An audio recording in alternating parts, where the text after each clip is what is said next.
Not. All right, we are live. Mid sentence. To make a joke and say he had the Yeah. It's in the private chat, guys. Yeah. That's funny. Oh. I don't even have. Do you have the link for the YouTube one? I'll just go right to YouTube. Yeah, let me click on it. I think a couple other people are on live too. So yeah, it's been like that the whole week. Everybody wants to make their videos now. So yeah, it's all good. Yeah, listen, it's all for the fun of it. We're here to help people. We don't care about getting paid. Yeah, that's true. At least I know I don't. I know. I just said let's do a year of it and just kind of see what happens. More documentary than anything. Let me. What does it say upcoming on mine? There you go. The guy hosting says, "Yeah, exactly. You're first. I'm first." There you go. We got 1, 2. Let me kick him out. Yeah. All right, guys. Well, I guess we can go ahead and get started. How's everybody's week going? Pretty good. I've been selling a lot on Amazon, but no eBay sales. I've had 0 eBay sales this week, but I haven't been listing. So that is the problem with eBay. If you're not listing, you're not going to sell much. So I'll get back to listing this weekend. Some garage sale finds and stuff like that. So yeah, you better hit those garage sales. Yep.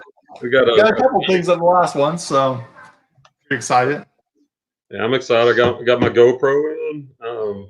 So I got my backpack strap, got the chest strap. Kevin, your last garage sale video was really good, by the way. So it kind of pumped me up to try to see what mine can look like. Yeah, man, it's a lot of fun. You'll never know until you try it out. Just pop that thing right on the clip on your backpack and wait till you see the estate sale haul. The opening's going to be the lady asking me if I can buy her out all of her clothing for $1. I can't wait for that one. That's going to be a while though, because she's edited a long Goodwill Bins one that we did a while back. That's how far back we are. We deleted on her last night. She's been having issues with her MacBook where it deletes. And she figures out how to bring it back. It deletes by itself. So weird. Now, when are you going dumpster diving again? I saw you went dumpster diving Friday. I'm hoping maybe this Saturday if she can get her son to watch her son for the night. Right, babe? Dumpster diving maybe Friday or Saturday night. Saturday night probably would be more realistic. Be fun. Yep. We had a lot of good feedback from that. When are you guys gonna go dumpster diving? Us? Going to Clay's closet. Yeah. Yeah. I looked up, and I admit I'm kind of the wussy type that I read in Texas it's illegal. So part of me is reluctant to try it. Call your local sheriff. The adrenaline rush. What? Yeah, the each county's different. So you got local sheriff and find out. Everybody's gonna try to tell you it's illegal. That you can't do it in their state. I've had people even in Sacramento tell me it's illegal. Okay, I'll do that. Yeah. Write that down. And it's like a very thin line here in Sacramento. Yeah, you can't trespass, but dumpster diving's okay. So yeah, it's a thin line. So, but all good. Okay. Yeah, that was. I mean, it was really interesting to watch. Like it was live in action. It was interesting. Yeah. My video, that was a lot of fun. It was a lot of fun. That was just straight from my phone too. We got to get some head clamps at night. That'll be fun. Yeah. That'll be better. We'll be able to see better and stuff. But man, that's all she was saying on the way home is how much she liked it. Told her up in Reseller, hey, what's up? Yeah, I think I figured out what happened. I think with all of our time going back and forth, I think I have this scheduled later. Yeah. Maybe that's why it's even lower views. It's like Chris told me from Thrift Piece. It's going to happen where people just decide to hop on and make their own shows. It's no biggie. We're doing this for fun, man. We're doing this to have a good time. I was down the street still because I thought he had told me, or one of us, y'all, it told me it was 7 Dallas time this week. So I is at school because I'm taking off tomorrow. Okay. Yeah, Clay never works. Yeah, I took off. Well, I did take off the other day to help my dad out, but I admit I fibbed and said more doctor stuff. No, I just want a day to catch up on crap finally. But I did that. I was stupid. Grabbed packages this morning, but I hadn't weighed them, so I had to go mail those, and still made $4 off of shipping. Not as much, but I was down the street filling up, getting a snack, and he calls. He's like, "You still coming over?" And I'm like, "Yeah." And he's like, "Well, getting close." I'm like, "We're going on at 7, right?" He's like, "No, normal." I'm like, "I could have sworn someone said 7," and I was like, "What, 5 minutes away, if that?" But Right. you know, I was like, "Oh, okay, that's fine. I'll get home, go to bed early." Hey, what's up, Soldier Up and Resell? How you doing? Where are you, Soldier Up? I'm curious. If you're He's a waiting. really nice guy. Yeah. Whose channel was he on? Oh, I subbed to him. Yeah. Yeah. He was on somebody's channel. No, that's his channel. I'd heard about him, and then I'm subscribed the other day. I talk to him all the time privately. Okay. Was he the guy on your show last night? Yeah, when we first started up. Yep. Okay. Yeah, his last couple of videos, some one over 1,000 on this video a few weeks ago. Nice. Yeah. He's trying to do some cut ups with a bunch of resellers where you just make some cool cut up videos, and he also wants to get me make my Thrifting Lounge t-shirts for giveaways and stuff. Nice. Yeah. We'll drive home. Don't watch him drive. It's all about connections, right? That's all it is connections. Dude, me and Alex from Fat Man Flipper and the guy I'm going to be on tomorrow, Buffalo Picker.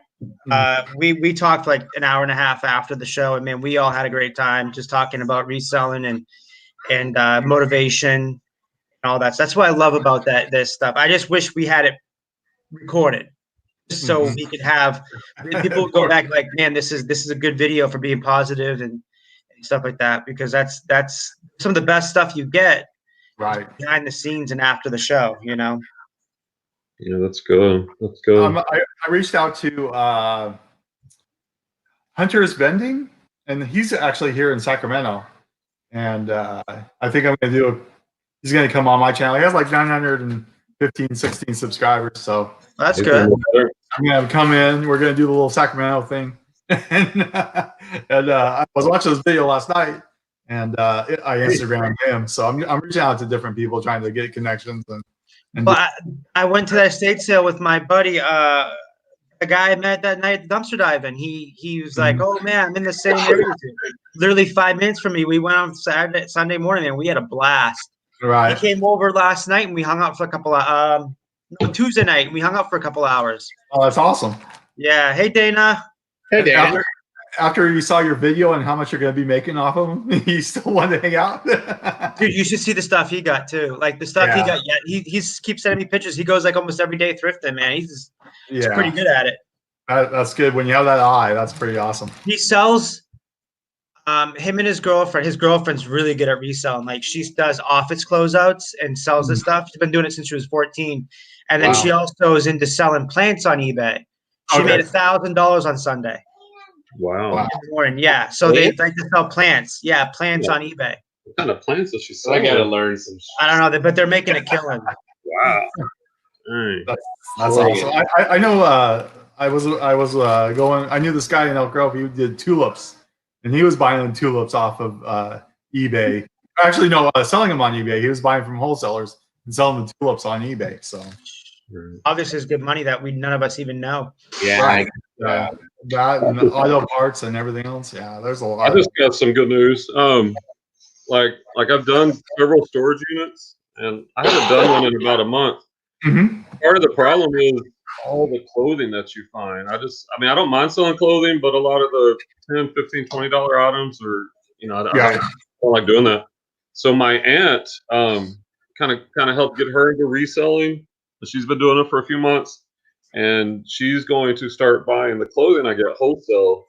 So that'll allow me to buy storage units and kind of, cherry pick and do the hard goods, and hopefully find some treasure, and then sell her the rest of it wholesale. Yeah. So that's pretty cool. That is really cool. Oh, yeah. And as far, I guess we were talking about sales. I know, Scott, you were talking about how Amazon's blowing up for you right now. Right. Do you want to talk about that, or you just want to keep that? Yeah, there's definitely some products out there that people are wanting in high demand, i.e. Hand sanitizers. You can't find that stuff anymore and stuff like that. Yeah, I might need to buy some from you. Wait, Clay keeps coughing over here. Yeah, exactly. But the thing that I'm shocked about is these guys paying to ship it overnight. I had 2 orders that I have to ship off tonight that they just ordered a couple hours ago, and they're paying $50 to ship it overnight. So I'm not a mask or anything like that, but it's still related to the virus, and people are freaking out. I know Costco has ran out of toilet paper and hand towels, and it's like and no sanitizer there. So it's like all the Walmart shelves are empty and stuff. So it's pretty crazy.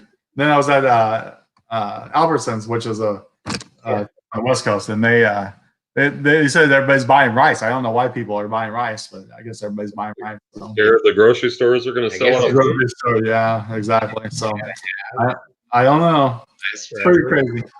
Well, I just had some fried rice for dinner, but yeah. Up yet, but Yeah, but yeah, sales are picking up, and then now it's just I've been sending more stuff into Amazon last month, so those are selling too. Just basics like salt and peppers and spices and stuff like that. So everything combined is doing really good. My eBay sucks, so. But I do have 1,300 subscribers. Wow. Good job. Hey. Congratulations. I'm almost to 6,000 now. Nice. Wow. I think I'm at 454, trying to get to 500, get my affiliates back. And I did hit 1,000 hours of view time, which that's awesome. I watched your Poshmark reviews, and yeah, there's definitely some tips in there. I know you have to share your closet, but is there a way? Well, I know there's ways around it, but is there? Do you really have to share your closet every day? Do you have to go out there and share your closet every day? Basically, it needs to be shared. No, that's where the VA comes in. Yeah, but I know. But if you don't share your closet, you don't get sales? Is that basically how it correlates? It'll dry up 80-90%. I mean, you'll still get a few. I haven't shared any of mine in 2 months, and we haven't sold anything. So yeah, because I don't bother to, because most of the stuff I think I have on there I've sold already. So right. I just don't bother with Poshmark anymore. Yeah, what happens is every time you share it, it goes to the top of the search feed for whatever people are searching for. And most people are searching through the news feed. Yeah. So if you share a pair of Nike Air Force Ones, when somebody searches for that, the most recent one shared is going to be at the top. Gotcha. It's very advantageous. Well, here, I guess, here, let me just screen share, and I'll kind of show you what's been happening for me. All right, let's see.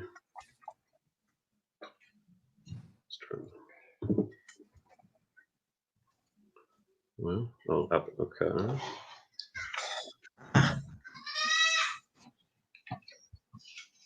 Well, if I can get it to share. Simply Dana, how many are you at right now? I just looked, I think it was 212. Yeah, okay. 212. She's getting there. Okay. Did you give anybody else wrenches, bud? Oh, yeah. No. Give some of us our wrenches. All right, I'm trying to figure that out. All right, let's see. How many videos a week do you do, Dana? Like I always tell everybody, the first 500 are the hardest. The first is yeah. Yeah. All right, hold on. I'm trying to figure out the wrenches. Yeah, I feel like if I can get to even just triple digits, it'll be good momentum. I mean, I'm happy. I'm at 60 and like, Just I don't pick know. what digits will be like. Oop. Now I'm hearing myself there. In like a month or something, and not Right. that many videos. So these I know help. Y'all guys help, but now that I have better phone and laptop and connection, we'll start making more videos. That'll do it. But yeah, if I can get triple digits, that's kind of the like for me. They'd be like when I started running marathons, it was like breaking 4 hours first. Right. Hold on one second. Hold on 1 second. So, all right. So, how do I give you the wrench? Do you see that? Like, I right click on your phone. No, you got to do it on the phone. Oh. Because StreamYard won't let you. All right. All right. I'll do that in just a second. So Poshmark is kind of my bread and butter. And these are sales recently. I do a lot of jewelry, wholesale. Pair of Brooks Brothers pants sold for $32. Now this is my best sell recently. I guess this would be my Bolo Buzz. These pair of Lucchese lizard boots. I picked these up at a thrift store for $12, and they sold for $150 the other day. Nice. Yeah, Lucchese's are always good cowboy boot sales. Even their shirts. I've found a few of their shirts and sold them for like $30-$40 dress shirt. And then I picked these up at the bins. What do y'all think about this? The picture. How does that picture look on it? Dude, it looks great. It's good. Now here's the thing. Like, this isn't even with photo fuse. This is just the light box. I use a Havoc black box with an LED ring light. And my son is listing for me now, and he uses a Canon T6i and just messes with the ISO, and it's almost like It's so nice. it's like you're using photo fuse. So Yeah, it is. I think that's pretty cool. Which Canon does he have? The T6i. Okay, I have the 5. And just go into manual settings and change the ISO a little bit. Yeah, always bring the ISO down and put the lights closer. ISO is going to give you a lot less noise. Noise is like those little pixels. Those look like I don't know, air things. Right. It's annoying as hell. And here's my eBay. The numbers aren't really big, but I had Poshmark going way before eBay, so I'm trying to get it up. The numbers aren't great, but the trend is like the sales are starting to come most days, and this week they're starting to pick up. Are you listing consistently on there? Yeah, That's why. now I have. Yeah, during this time, the listing's been consistent. So I think that makes a big difference. Yeah, it does. And what else was I going to say? All right, let me try to get y'all a wrench. Okay. I'll have something go for there. We got to take off, guys. But, all right. Yeah, I probably got like 10 one. more minutes in me because I gotta. She's upset because I'm not hanging out with her much. No, we understand. And then I still gotta do another video tomorrow night with Buffalo Picker. Kelly Picker's in here. Huh? Kelly Picker's in here. Yeah. Hey James, how are you, man? How's it going? Yeah. James goes, I hear someone cough and must have coronavirus. That's it. It's actually the Black Plague. I'm bringing it back. And Flipping Sloth is in here too. Hey, what's up, Sloth? Yep. All right. Hey, We'll Jay. see you All next right, time. have fun, Scott. That was nice to have Scott for a little bit. Yeah. Yeah, he's definitely got some good information. He's a good guy. Like I said, he has done so much to help me in these short few months as I've been back. You know, anytime I say, hey, let's go live, he'll go live. Or if I need someone to come on, he comes on. He's actually going to be on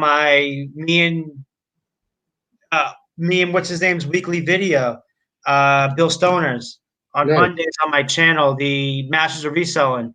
He's going to be on there talking about dumpster diving, eBay, and Amazon. So I'm excited for that. And then next week we have our resellers reunion again. I'm excited for that. It was a lot of fun last night. Got really going towards the end when me, Fat Man Flipper, and Buffalo Picker ended up staying on, and the Gilmans. That was good. I think that it was nice to see the Gilman. Sarah, she texted me after. She said, "Hey, so what's the verdict?" I'm like, I said to her, I said, "We may not have many watchers, but it was amazing. It's always amazing." She's like, "All right, that's good." It's nice because I want to see them excited as excited I am to be about this new community. because they are like so knowledgeable in several different ways, whether it's doing pallets or private label or Amazon or eBay. They sold something today for $800 and $150 shipping, right? Mm-hmm. And she's like, man, she's like, I can't believe how much I miss this, selling stuff like this. I'm like, I know. Because I guess when you do Amazon, it can get boring and repetitive. That's what I was trying to get across to Scott. And I'm not would ever tell anyone not to do it, because money's money. But that's just not what I want to spend my time in, at least right now. Yeah, I feel the same way. I've always felt that way. But when I go full time, if I go full time, my goal is I need more sources of income. I'll have more time to do that. That's a good point. You know, and I want to try it because they're a huge. And I should have listened to them 4 years ago. I had the chance to go in with them and do private label training for like $1,200. It was the biggest mistake not doing it, because now these dudes are making like $100,000 a month on their making their products. Yeah, that was the biggest mistake, not doing that for $1,200. Oh my god. Yeah, that's tough. Yeah, it was. It'll come back around. Yeah, but you're doing good stuff, Kevin. I mean, you're bringing people together. I'm positive. Your knowledge. I'm happy, and I love doing this. I really do. eBay. You know, I'll tell you this today, and I'll get a little personal right now because I'm a little aggravated, because I shouldn't be. I should be very happy today. I just got an email today, and I knew it was coming because I was #1 salesperson last year for Central Florida, and I worked my tail off for it.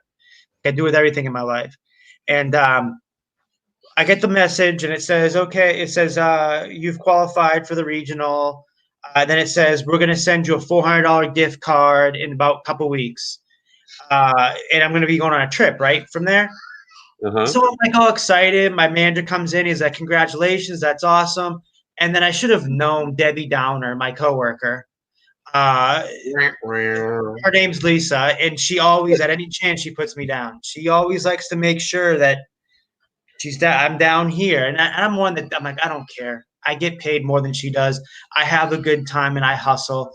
And she's just down here. She's negative. I know she loves me to death, and I know she wants what's best for me, but there's times where I know it's not coming from a good place.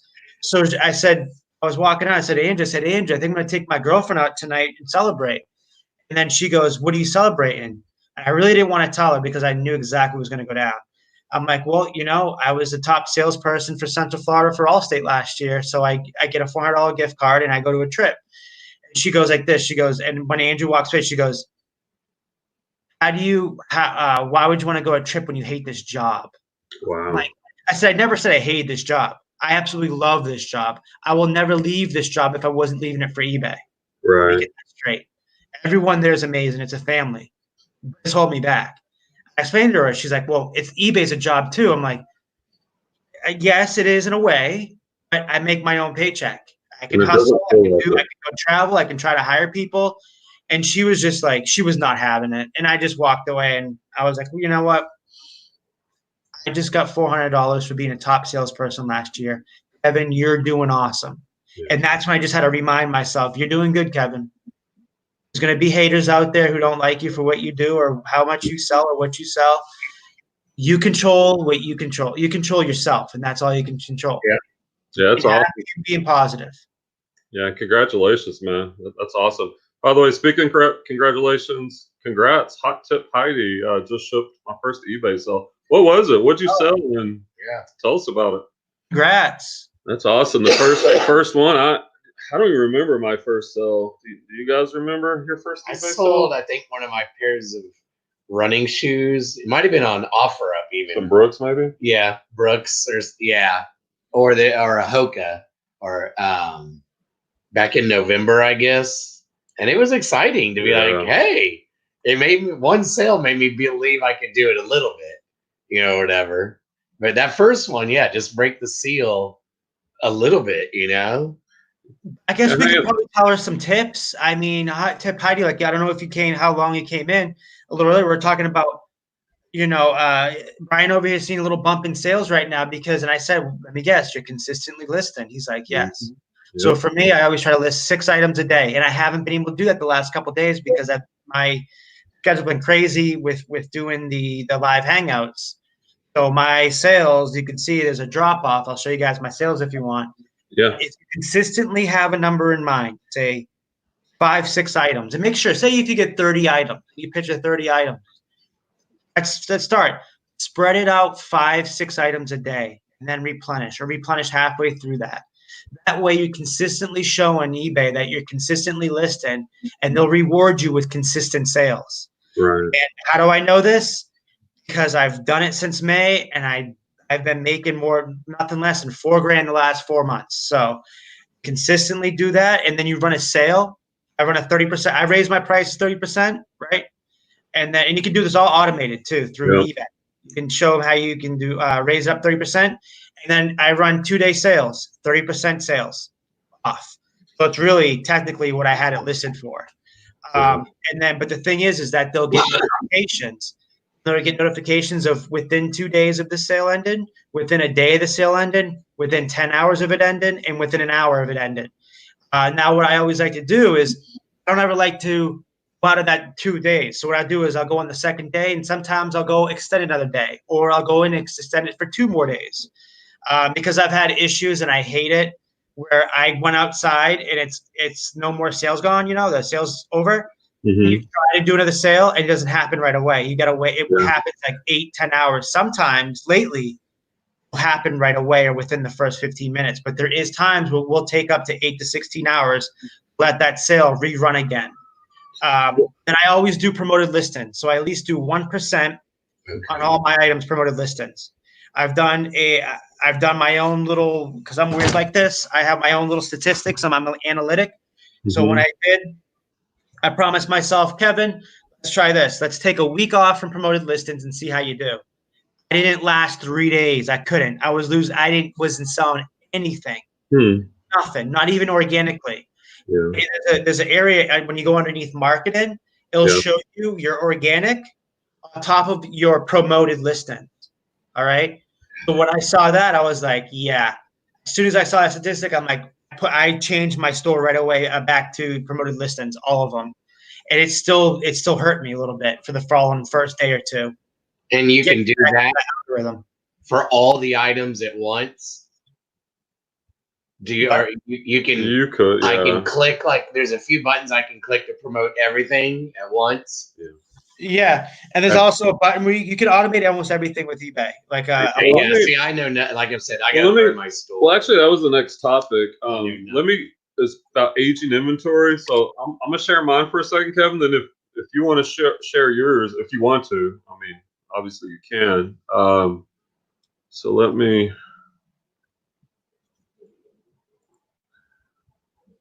All right. So. This is what I do, and once again, I was actually doing this, but I heard Chris on Daily Refinement talking about this recently on aging inventory and what to do. So in the eBay store, this is what I do every morning. I sort it by items that are about to expire the soonest, like all these red ones. And what I will do is, it's just kind of simple. I'll just open up a little calculator, or you could do it on your phone. And because if you drop this price 5%, people will get notified that it's on sale. So I'll just take all these red ones and just figure out, like that. I drop it to, I like to do the 99s or the 49s. So this I would just drop to $26.99 and submit. And I do that for all my listings. Now I know some people say go revise, sell similar, or whatever. That's too much for me. I just go in, drop all these red ones that are about to relist, drop all those 5%. They get notified. Then I go into send offers eligible, people who have liked items. So you click them, and I mean, you can take a look at what they're liking and then just send them an offer.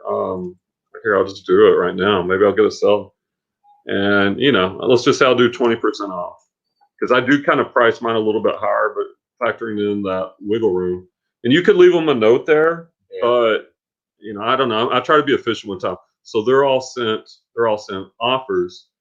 And for me, I do a tiered what Kevin was talking about. Now Kevin, yours sounds really detailed, and I love it. I'd like to see that maybe if you could show it. But what I'll do is I'll do a tiered sell every weekend. The first weekend of the month, Friday through Sunday, I'll do a 10% off sell. And then the next weekend, a 20, a 30, and I'll finish with a 40% off at the end of the month. And of course, this matter of fact, I had one this past weekend. And that usually pushes the sales in. So I think having a strategy to, constantly be tweaking with your prices. Now, mine's not as advanced as Kevin's, and I'd love to see Kevin's, but that's kind of what I do. So over time, every month, those prices are getting dropped. I'm running sales. I'm sending offers out. Always, whenever I always look at my phone all the time during the day. If it says send offer to buyer, I'm sending them an offer right away. I get like 8. I would like to say a good amount, like 30 or 40% when I send buyers offers that I get sales from that. Nice. That's a really good percentage. What type of offer do you normally send? $3 off. $3 off. Plus they can change. Plus they can come back at a counter offer. But the ones where I'm already basically bottom out at, I'll do like $1 or $2, and then I won't allow them to send me a counter offer. Right. But I mean, just trying different things, and sometimes what may work for me may not work for you. Yeah. And I'll show you my numbers, because I know a lot of people are just like, oh, well, what are your numbers? And I have no problem giving you my store. Like I put my store in my Facebook, in my my description all the time for all my videos, because I'm very honest with everything. I'm not these people that are going to hide their sales because maybe their profit margin is exactly what they're talking about. Right. Let's see. My profit margin on all this stuff is usually about after gross, because I'm showing you is my gross. Right. It's probably about 80% of this, 80%, because I get my stuff next to nothing, like $5-10. Average pickup, I think, is like $8. Share screen. Okay.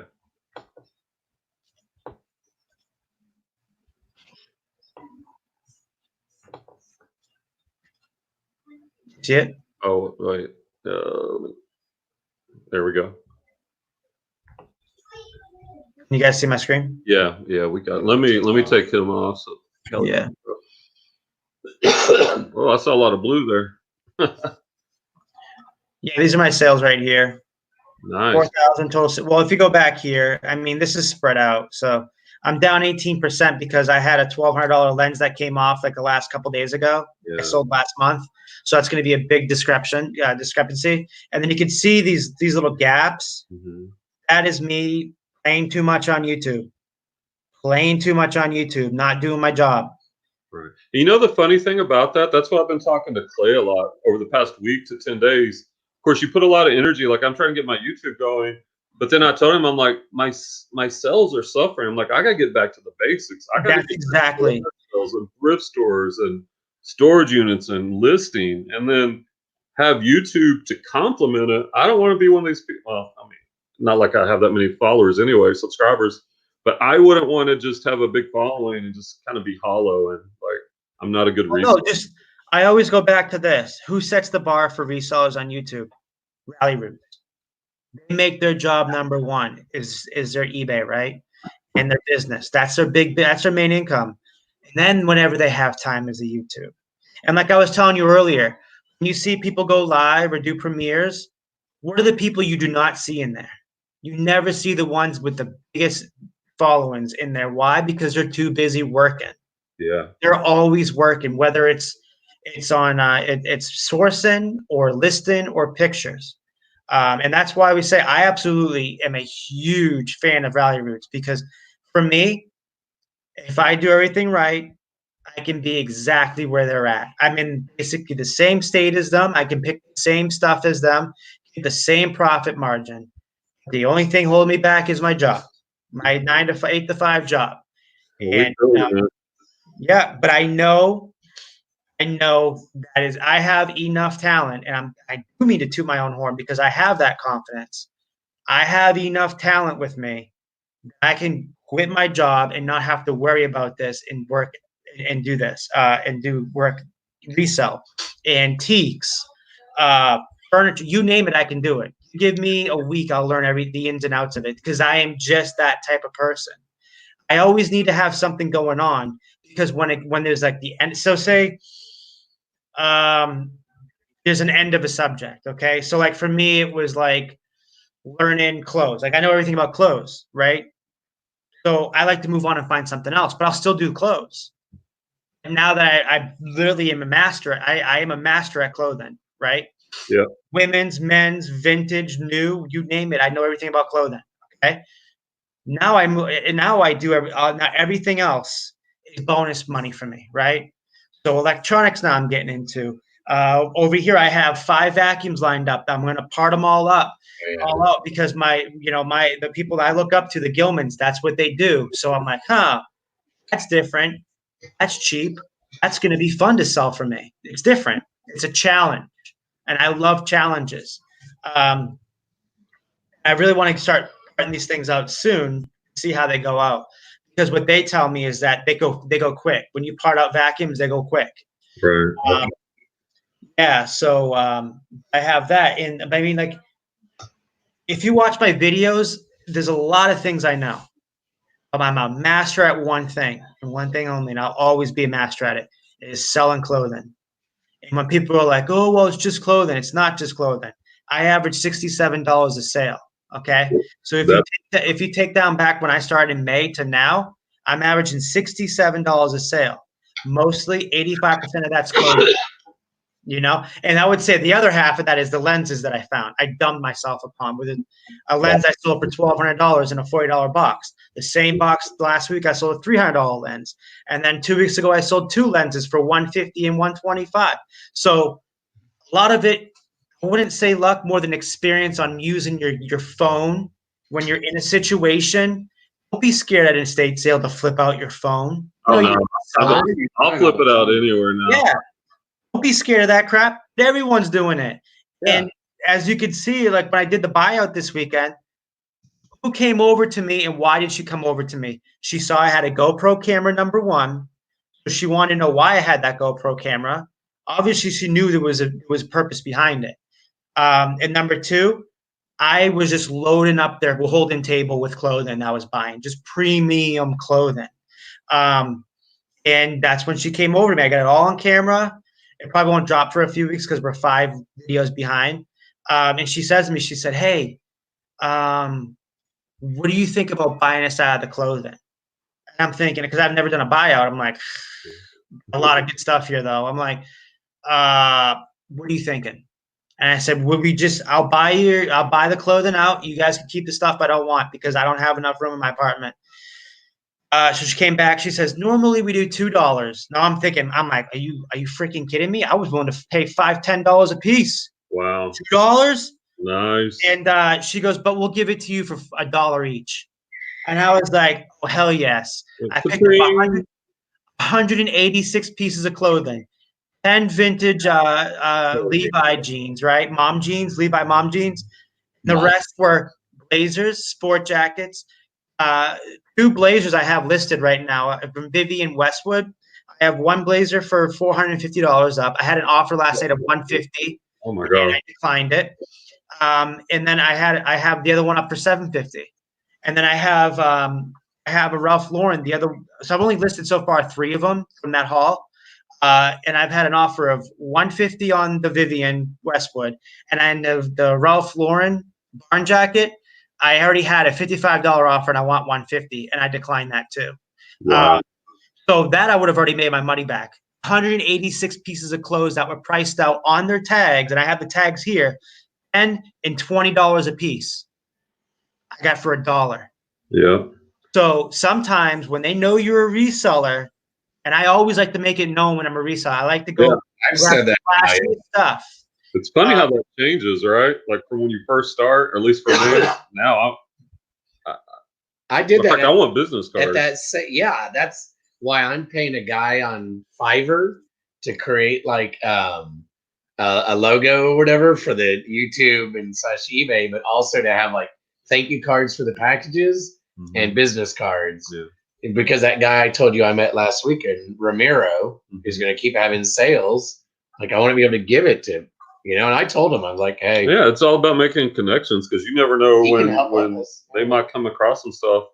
And like I was saying earlier when we first came on, like I want to get more into storage units.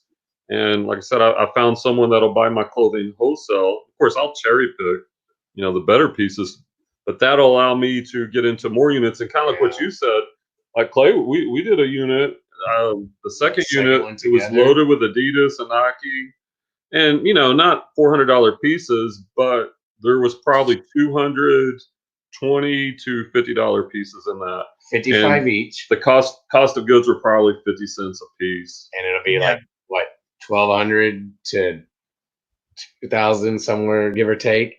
I mean, all $55. Let me see. There's a comment a while back. Let's see. Somebody, Simply Dana. Hey, you were talking about burnout. I don't know. Like, what do you think? What do you think's the cause of that? And because we talk about that quite a bit, avoiding burnout, and what do you do to try to alleviate that? Burning out on what? eBay or YouTube? I've done it both.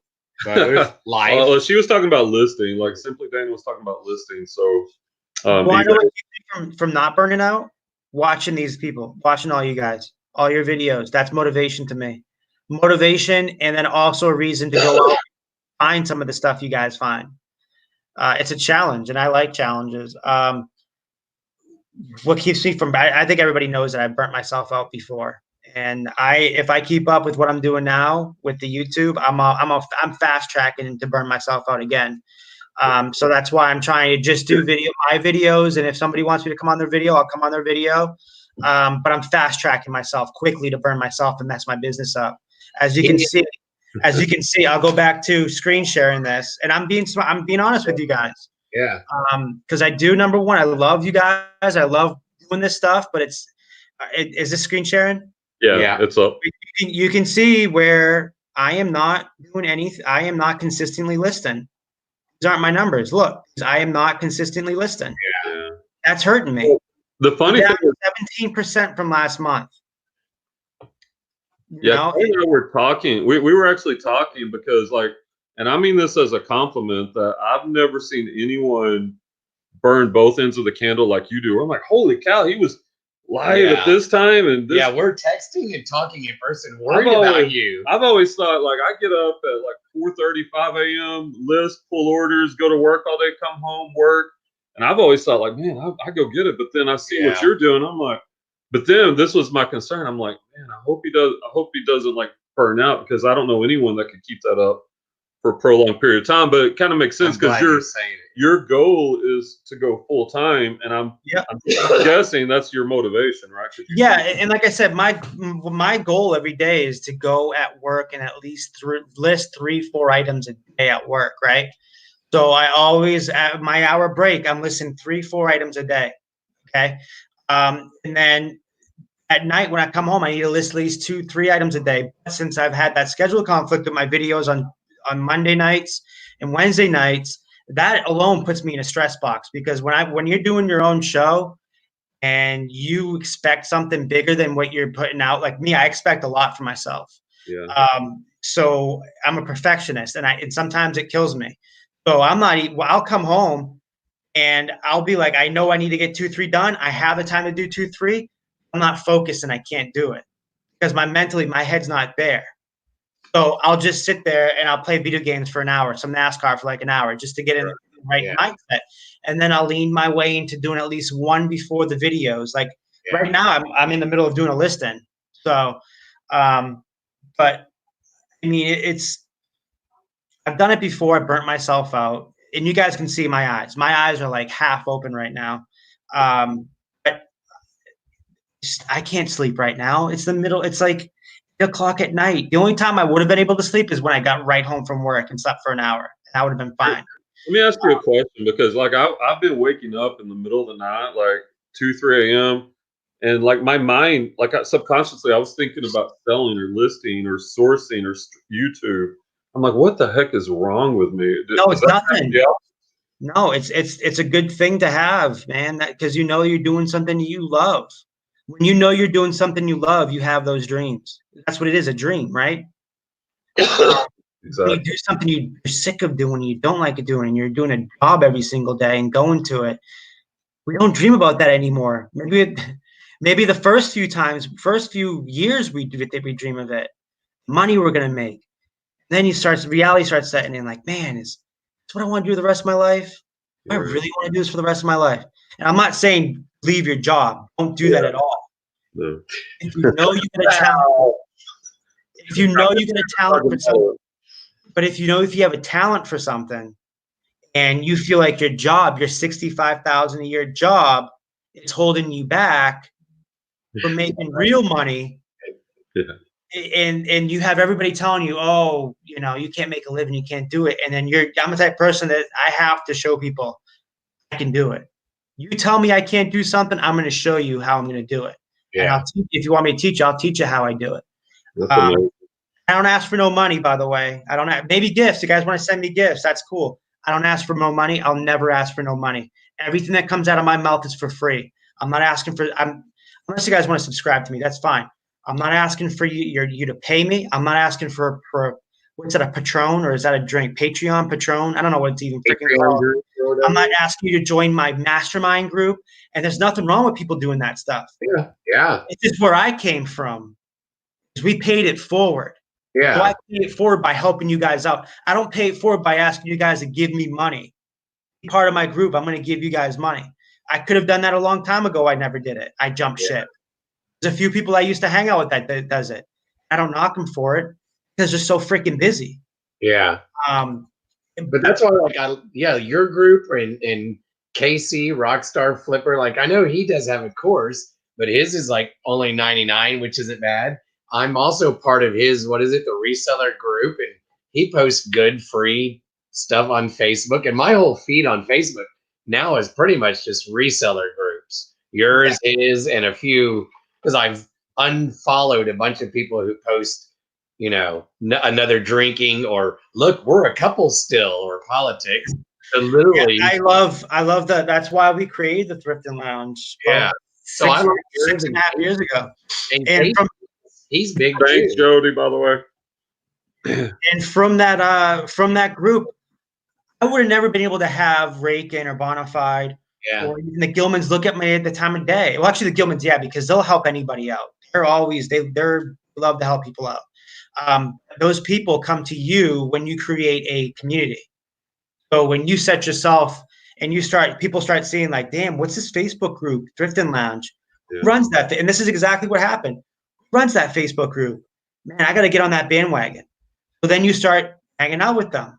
And then that's where I really started learning, was these hangouts, on there with them, the private hangouts and the working hangouts.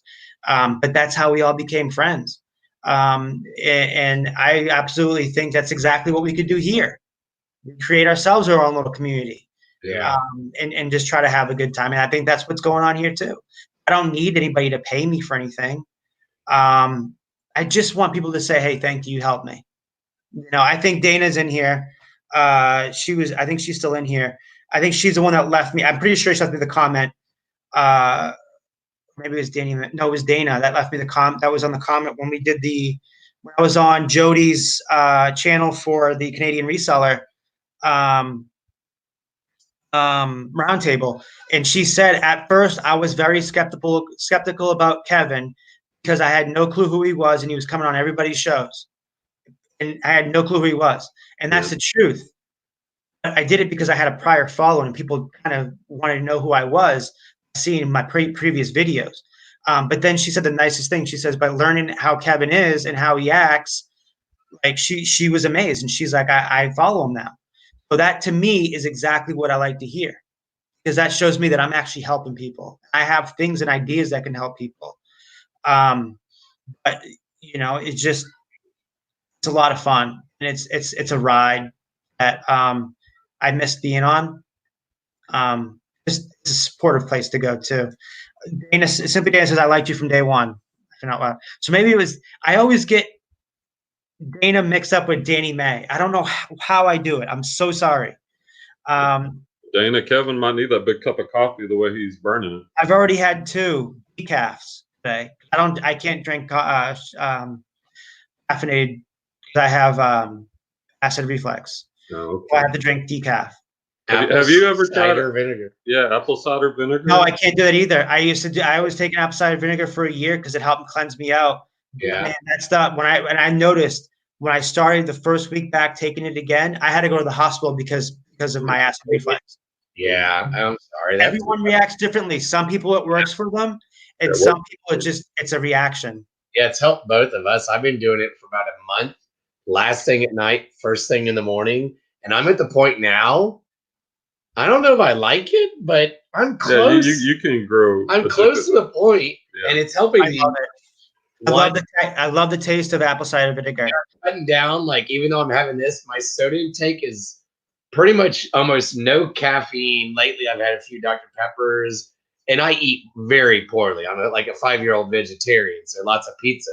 But it's like slowly, it's making me just want more water and some more fruit, or at least just plain food like PB&J for lunch. You know, and like, hey, that's a baby step for me to, instead of going out at lunch and eating.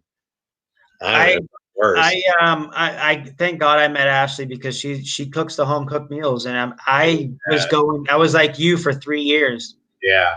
Just garbage food. That's part of the reason why I quit drinking alcohol. Yeah. Was because I was just I don't know.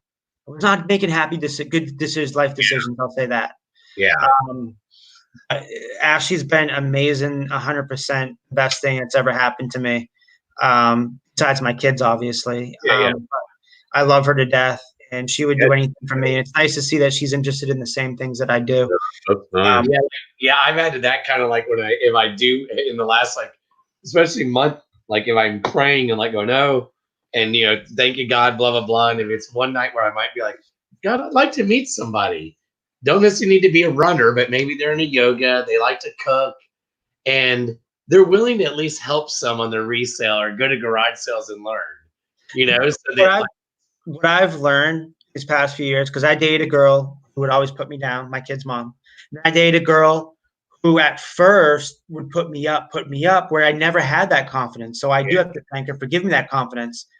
But then as soon as I gave her that control, it was all about herself. Yeah. And me buying her expensive stuff, Michael Kors purse, and going out to dinners. And then we broke up. And then I went on a string of I think I dated 12 different girls within 6 months, just meeting them on Tinder, Bumble, Plenty of Fish, just not caring. Really I would say I was self-deprecating myself, just being self-disciplined. And but then I met Ashley at the right time, because I'm like, I'm never gonna find a girlfriend. Because I don't ever want to be married. Unfortunately, it's just a personal preference. But she came around at the right time, man. And it was weird because I'm like, I'm not gonna have a girlfriend. Normally, when I have a girlfriend, I jump 110% into it. It's weird because I'm like, I'm not gonna have a girlfriend. Oops. Hey, welcome back, Scott. Hey, Scott. Hey, I didn't bring this up. I did want to, because Kevin, we were talking earlier about listing and back to the basics, right? I want to add this each Thursday night show, and this is kind of like a Chris kind of thing, daily refinement. Like, what are your current number of listings, and then maybe we can set a goal that we can shoot for next week. Like mine are currently at 540. And I want to hit 590 next week. So I don't know if y'all are interested in some goal setting like that. If anybody wants to join me, also out in the chat, let us know what your number of listings are and if you have a goal. Hold on, I gotta give Jody a shout out. It's Jody. A shout out. Jody, you can tell how tired I am. More money than I do on listings. I need to step on. Jody said, his current eBay list is 0. Current eBay status for the $600.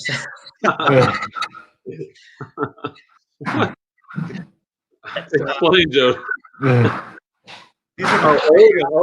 Okay. Look at Clay. Clay wanted to show his numbers. I'll show you my numbers. Last night. I just want to do. Now I'm going to try to be baby steps. 2 listings a day. Wow, Oh. 12,000. Oh my! I hate you. And again, those aren't fake numbers. Listings. That's the key, though. We're looking at listings. Yeah. What are you going for next week? My next Thursday. What are you shooting for, Kevin? Sales or listings? Listings. I'm at what, 547? Man, I would like to list at least 6, 12, 18, 24, 30, 36 and get like at least 10 sales out of those. 36, 593. So how many are you gonna list, Kevin? At least 36, because that's 6 times 6. Okay. So yeah, about 36. I'm gonna try to list. 83. My math was off. Okay, mine are really small. I don't know if you guys can see that, but it's Amazon, man, 122. yep, 122, 29, only almost $2,000 for the last 2 months. I don't sell that much, but I'll definitely need up my listings. So I'll make it. I'll shoot high this week, so I'll go 145. 145. All right, Clay, what was yours? I'm at 173. I can easily get to 200 because I have all those clothes on Sellhound that That's I did it? like a month ago. I'll go 225. All right, all right. 225. Because if I go all those clothes on Sellhound, that's 63 listings. So if you don't hit your listing goal, I'm off the show. no, 50 push-ups. 50 push-ups, that will kill me. I did 20 a few weeks ago because the kids asked if I could do 20. I did it. I don't think I could do 50 right now. You know what I should do? I just had one of those genius brain things that come in my mind every great while. Is I should do, you know how you do the Poshmark reviews? Yeah. I should do eBay reviews.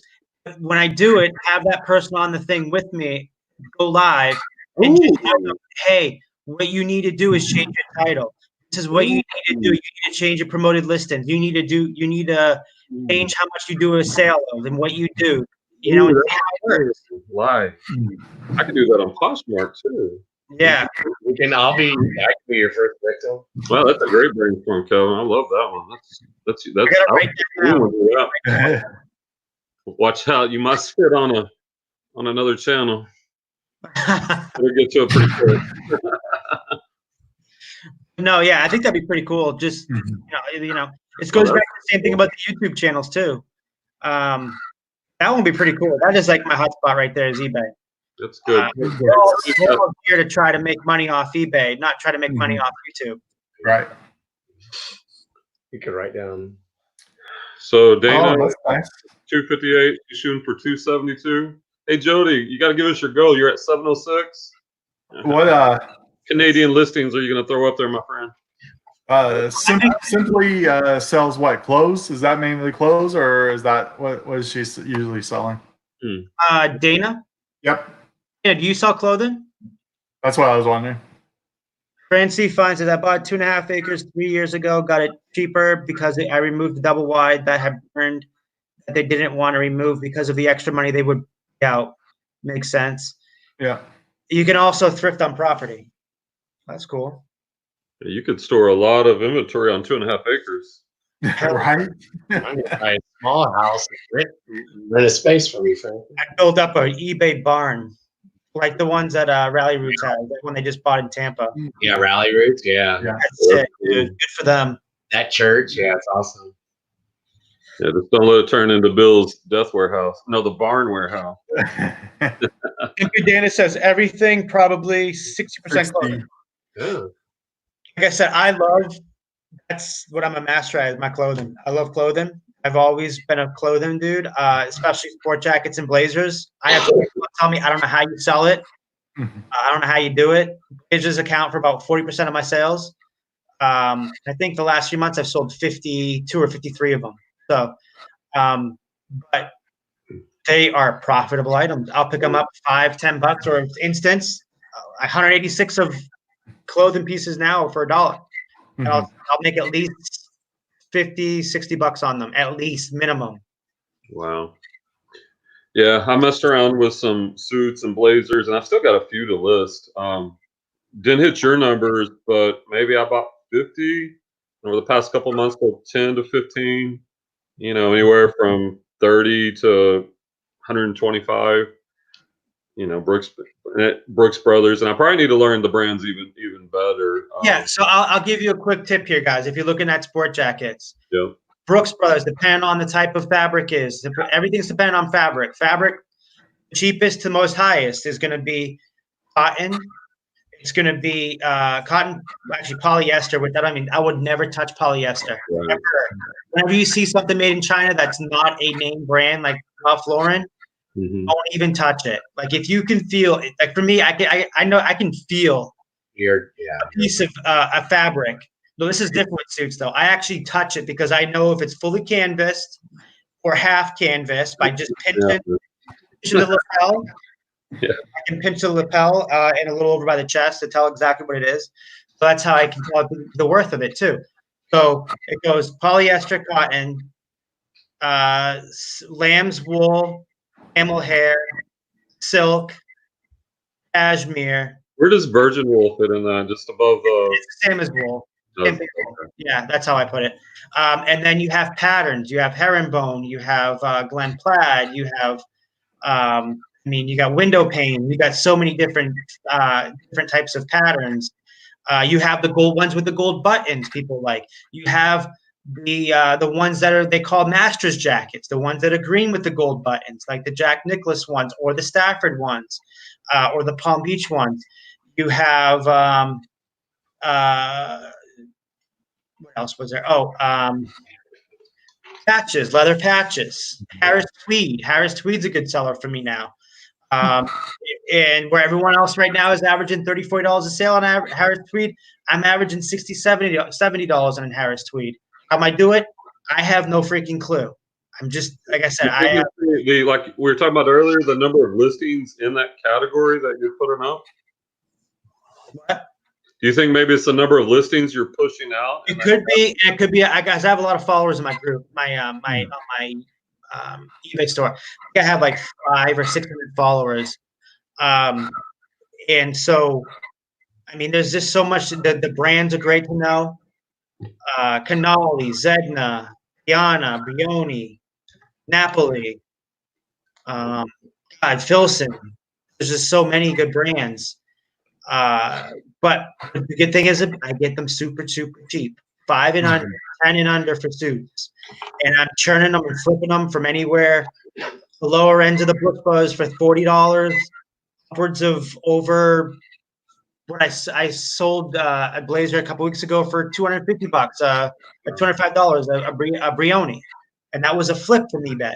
Yeah. So when you start knowing what you're doing with a specific niche, you can play with it. You'll be able to go do your research on eBay and say, man, I'm lazy today. I don't want to go out and thrift. I don't want to go out and source. What do?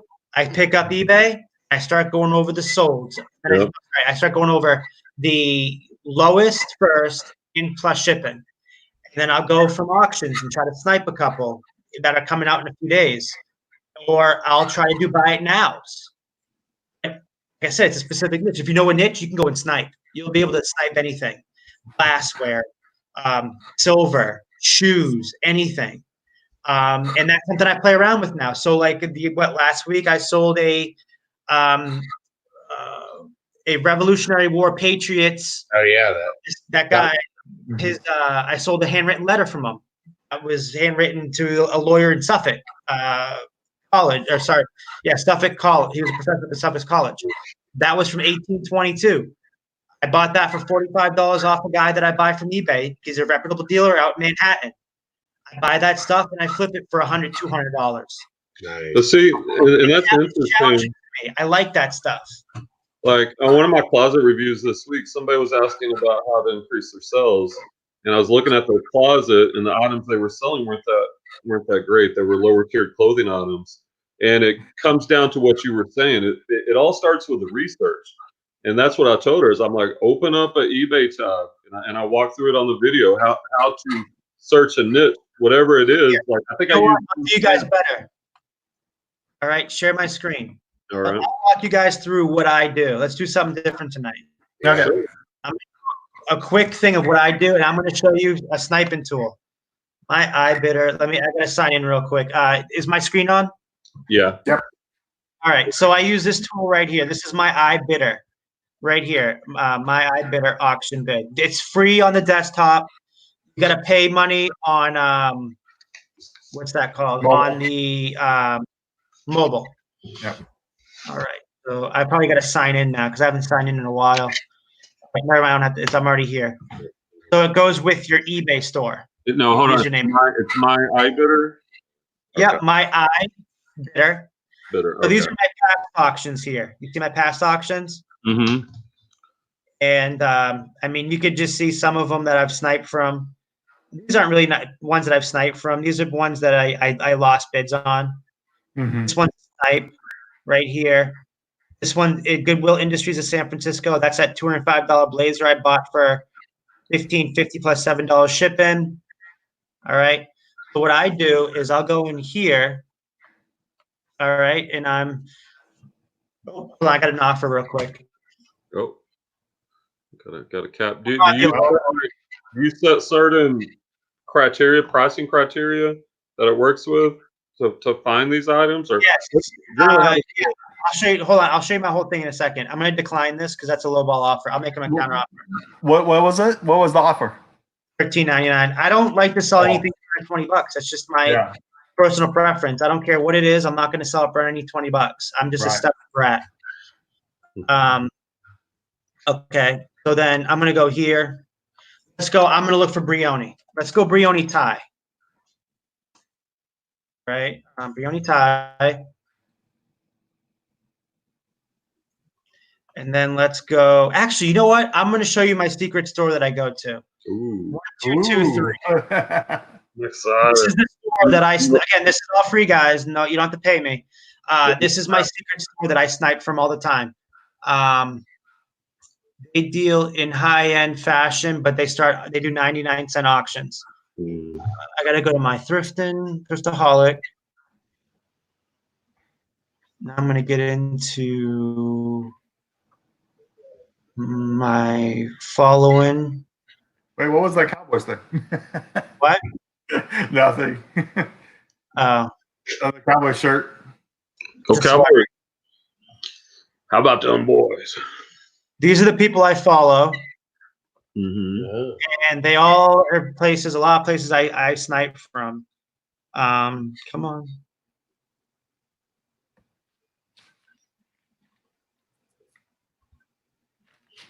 And these guys run auction, or you just buy it now?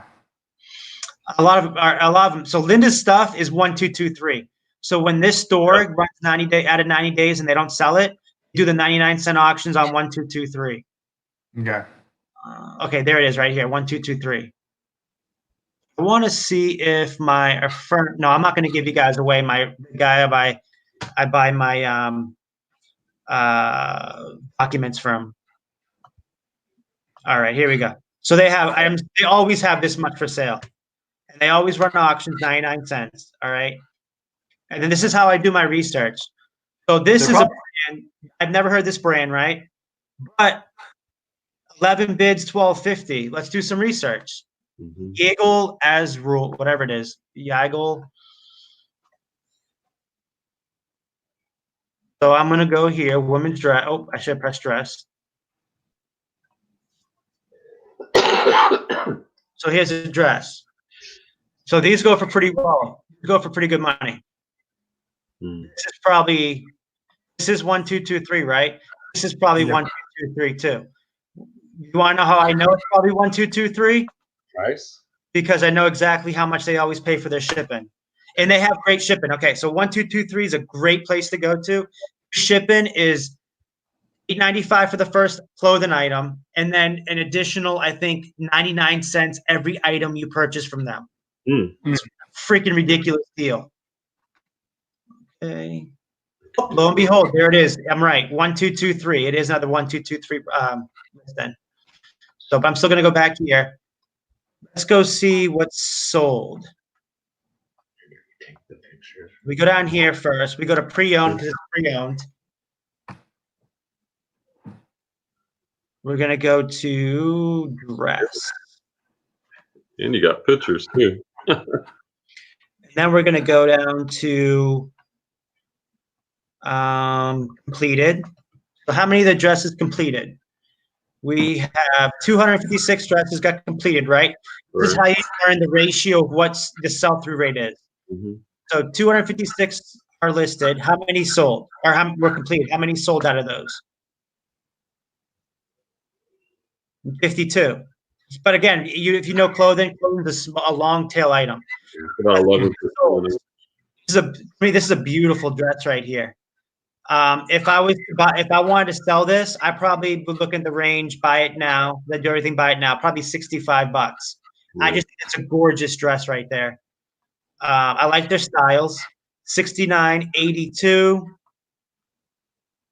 Is that by ended, or did you sort by high to low or anything? Ended recently.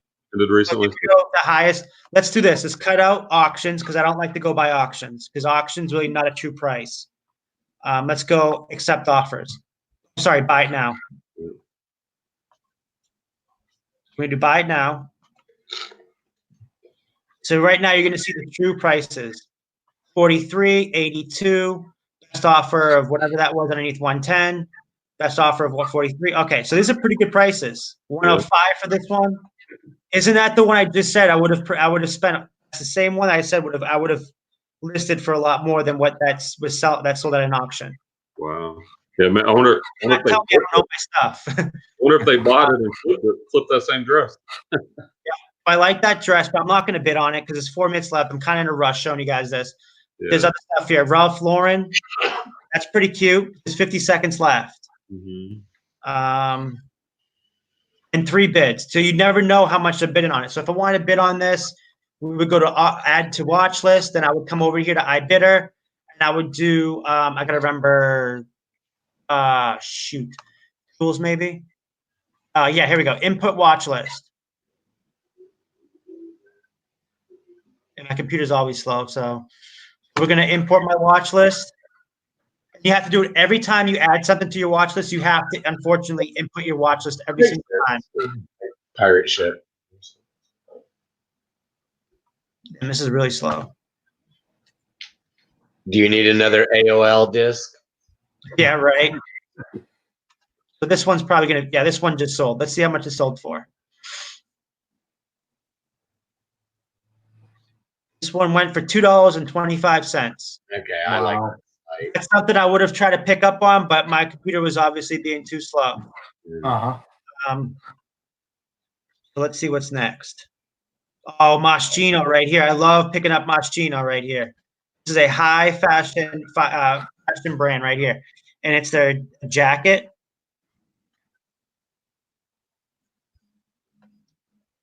What's the fabric? So unfortunately, I've lost some trust in 1223. Last couple batches I bought from them had stains, a couple missing items. But risk, again, I always say risk versus reward. I know the reward I'll get from them and the risk I'm going to take. But they will, if there is issues with it, they will refund you your full amount of that product. That's nice. Cotton, polyester. This blazer, women's blazers tend to sit. I mean, I could probably sell this for $50, $60. Wow. 5 years ago, probably $75, $100. Wow. And these are used, right? That's these are used clothing that they sell. Yes, they are. Yeah. Look at this Lululemon. 2 minutes left. I'm not gonna be able to bid on it, but $5.50. Yeah. Okay. You see what I'm saying? I'm giving you guys my secrets here. So if you're smart, you'll think like me. And if you guys are looking for inventory, you guys have money to burn, whatever, go to this site right here. And can I link this in the thing? Sure. I'll link the store for you guys in the chat. Yeah, that's awesome. Yeah. And it kind of goes back to like what you said. Once you have that knowledge base, then it makes it easier when you're out there looking for things to snipe. Yeah. But do you see how my workflow is right there? Yeah. I can easily, whenever somebody says, "Oh, I can't get inventory," yeah, you can. I just literally showed you 2 minutes worth of inventory. I could have just picked up. I could have picked up the Ralph Lauren Moschino blazer, and then that Yago dress. I would have thrown a bit out on. So that's how quick I do it. then I go back into the my iBidder, and then I put, you can, because in the my iBidder you can, if it's 3-4 days out, you can put your best price up out there, and then and you can tell it specifically to bid within. I always like to say 4 seconds. Now, I like to bid 4 seconds left. Can you use that? Do it? Can you use iBidder on other auction sites like Goodwill's auction site, or just on eBay? No, it's just eBay. Okay. It's a sniping tool for eBay. Okay. In that, I'll also put that in the chat too. Now, I mean, you guys obviously see I'm all about making good content, and I'm showing you guys my stuff. So now you know when you go and watch somebody's video and it's full of claiming they're going to show you how to do things, and they're not showing you, right? There's so much of that on eBay, on YouTube. There's so much. Oh, I'll show you this, and they don't show you anything. But I literally just showed you guys in a matter of 5 minutes 3 things I could have just tried to snipe. Okay, I'm in a rush. And listen, when we make mistakes when we're in rush, right? We never want to rush our work, whether it's at work, in life, or especially doing eBay, because that's money, and that's going to cost you money when you make a mistake. How many people in here, if you guys can answer, when you were rushed, have made a mistake more than if you sat back, gave you a few minutes, looked at solds, and didn't make a mistake? Yeah. Now, Probably all. Kevin, how are you shipping your blazers? Are you doing priority flat rate, or are you? No. Well, Ashley, yeah, she's been able to fit them in priority flat rates. But the way I used to do them before because she's so good at packing, I used to just put them. I have a poly mailer. Actually, no, she didn't do our sold video. I'll be able to show you guys right now how to do it. We get a padded flat. She does the padded flat rate envelope, and she puts it in a clear poly, right? And then she puts it in there with a nice thank you note. Right. You don't have to do it all the time, a thank you note. It goes a long way. And my people. Look at everybody. Francie wrote true. Simply Dana wrote yep. So, guys, like, this is serious. Like, yeah, that's some good content you just brought. You're helping everyone in the chat. Well, you can also flip that from eBay to Poshmark, right? You could just take those and put them on Poshmark too, right? Yep. There's those things that, like the polo, that Ralph Lauren. You can flip those. I can flip. Like I said, I flipped. Here, I'll show you an item I flipped on my card. 5 of them. So this Lululemon tank top that I just won after you showed me, you mean? Oh, wow. Thanks, Kev. Yeah, thanks, Kev. Wow. Hey, at least it's only worth $18. That's why I didn't snipe it. Okay. Hey. I'm joking with you. I'm just joking. You should probably get like $30 for it, right? 25. $8.95. I'll tell you what you need to do. I always suggest, especially with 1, 2, 2, 3. Now you got to buy more items from 1, 2, 2, 3 within the next 3-4 days, because that shipping's what's really going to entice you. Okay. So, 1, 2, 2, 3. First items $8.95. Clothing, shoes are like $11. Every additional item, doesn't matter the freaking weight, is $1.50 shipping more. That's it. So you can buy a blazer for $1. Buy a blazer for $1 after you just bought that. Yeah. And your additional shipping's only $1.50. You literally walked away with the blazer for $2.50. Yeah, I get it. Okay. But what was I going to show? Oh yeah, I want to show you Macari. Let me go to my Macari and show you what I sniped 5 Brioni eyes from a couple sellers. And then I'll put up the solds and show you what I flipped them for. So you guys know that I'm showing you this stuff works. I'm not someone that's going to tell you, hey, listen, like, do this. By the way, buy my book. Or by the way, sponsored by. I've already bought it. I bought 100 copies. The signed ones. Oh, let's see. Okay, so my orders.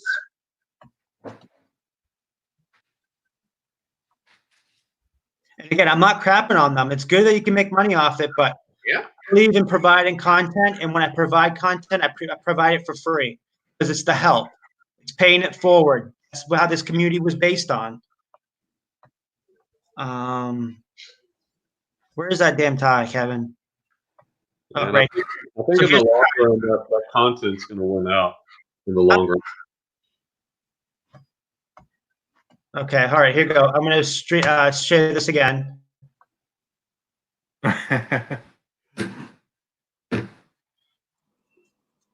All right, so here we go. Oh, I gotta sign in. I haven't been on Macari on desktop in a while.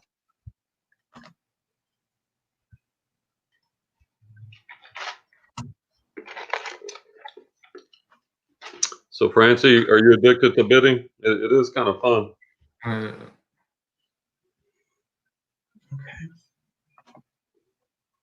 Well, you're just going in right before it ends, though. So it's either you. Yeah. So you want to do? I always do, since there's 2,000 ones out there, do end in soonest, and then go from like the ones that are end in 20 minutes and beyond that, not newer, 20 minutes and beyond that, because that way you can do your research. Yeah. I've got it's perfected where with 1, 2, 2, 1, 2, 2, 3 and clothing items, it literally takes me 2 minutes to research an item, less than 2 minutes. Let's go. Okay, so I bought these.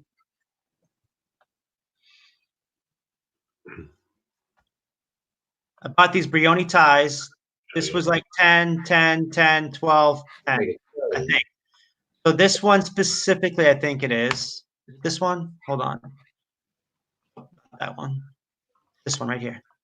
So is that something you would just go in like maybe daily and sort I of have, low to what I high? like about Macari is I get alerts. So I get alerts specifically Brioni stuff. And I get alerts on Filson and a few other ones. And that's how I know what I'm looking for. So this is the one that I bought. Okay, so I bought this for $12. Okay. So as you guys see, no magic, guys here, no magic. Beautiful peony tie, free shipping, $12. All right. I always charge for shipping. I even charge shipping on ties. And then this is what I sold it for. $77 plus $4.60. Yeah, I remember you talking on one. Yeah. Wow. Right? So what I'm telling you guys is this stuff works. You apply this stuff to your daily routine. Okay. You don't have to go out and thrift. You're buying literally stuff that's so that whole lot right there. The 5 of them with different buyers I bought was like $52, and I sold 2 ties and I've already made $130 off the 2. The rest is way over profit. Yeah, that's amazing. Yeah, I wish I did this on a live, like my own channel. I mean, people would obviously understand. Right. Maybe I'll have to do that. You will have to do that. Yeah. It's just I always am wary about how people feel about it, and obviously in the chat they're loving it. It's good. I mean, it's good nuggets you're dropping. Yeah, like I said, 18K. Help me already. And I've done a little bit. Just make sure, listen, play, very important. Make sure you tell me what you're buying, when you plan to buy. I'm telling you, very importantly, have your laptop, go on there, download the My iBidder. You can use My iBidder for free on the mobile if you import your watch list on the desktop. Okay. So if you do that, you can bid on it. I always set my bids up ahead of time, and I always know what I want to bid it for. Gotcha. Dana says, "Can I borrow your brain?" Sorry. You don't want to borrow this brain. It's full of different useless knowledge. Just for the weekend, she says, not for. I know that'd be funny if you could. Kevin, Kev, don't want you to be in trouble with the lady friend. I know. I gotta get going, guys. This is what happens. You gotta get me going. You guys get me talking. I don't want you to. Yeah, I don't want you to. Yeah, we don't want to get you in trouble. Listen, come out. Thank you guys for watching. Francie, you're a really amazing person. Always supporting me. You too, Simply Dana, Jody. Always got in there. Well, don't forget, Kevin. Do your garage sale. $50 this weekend. Yep, I have no kids this weekend, so I'm able to go out. And then I'll be on tomorrow. Big guys, you guys like me tonight and everything. So you want to support me? Come out tomorrow and watch Buffalo Picker. He was on last night. Yep. I'll be on there 7:30 Eastern tomorrow night. He's a new channel. I'm trying to promote it, help him get going, and have a good time. Really good community, great guy. and Sharp Picker turned me on to him. Turned me and Scott on here to him. Mhm. So, Yep. and then I'm off the weekend. I'm not doing any videos the weekend. That's my thing. No videos in the weekend. I recoup on the weekend and I get my stuff done. Then Monday we're on. Yeah, Monday we're on. Yep. I got him on Monday doing my reseller, Masters of Reselling weekly video. Him and Bill Stoner. And then Wednesday night, the reseller reunion. Again, any of you guys that want to come on the reseller reunion, we're urging newer people to come on. Yeah. I know it's a lot of people in the chat yesterday were a little scared to come on. It's a little intimidating. People have been doing this for a long time. We like to hear your questions. So when Danny May came on last night, she was asking an awesome question. Question. And we ended the night awesome. So again, if you guys want to support us, you watch our videos and watch my previous videos, put it on a playlist, get my hours up. And that way I'm starting to show in the algorithm again. So thank you guys, everything. I'm out. I'm going to have a good night. I got to list this one. I'm still almost done with it. I got 2 more to do. I'm going to watch a movie with my girl. All right. All right, man. Have a good night. Talk to you tomorrow. Bye. Yeah, man. Kevin just, golly, it's going to be hard to keep it going without him. That's it. He was dropping. Right, exactly. Yeah, come on, Scott, give us something. All right, now you got to go, Scott. Yeah, there's definitely some nuggets there. Definitely some stuff that you can do, but me being on Amazon is definitely the way to. That's what retail arbitrage is sniping items and taking it and selling it more, and OA arbitrage. And there's tools out there that you can use for that, tactical arbitrage, or you can use all the other ones. But I know you guys like to find this stuff and do that, but Amazon you can do the same thing. There's still a hunt out there, so yeah. Yeah, there's definitely I need to do a channel just on Amazon and people more about that, and that's in the works. I wanted to get the dumpster diving one in there, so I wanted to do that, but now that's almost monetized. Watch my videos. I only need 200 hours more. Yeah, they're good, guys. I was watching some the other night. They were really, really interesting. Yeah. Watching you kind of climb up on that dumpster and the thing in there. Yeah, I was like, wow. Exactly. And one of them, it really kind of bothered me. I think it was Burlington, and how they would just destroy stuff they put in the dumpster. That makes no sense at all. Yeah, Staples and not Burlington doesn't, but Staples and Bye. Staples, okay. Oh, they do. But yeah, it's pretty crazy. But Amazon I think Amazon's a way to make more money than eBay, in my personal opinion, because you find a product and you could just keep on sending that one product in hundreds a month if it sells a good rank or whatever. So it's I think it interests me because I know Brian tried it, and I don't know what issues you had, but hopefully you still have that account.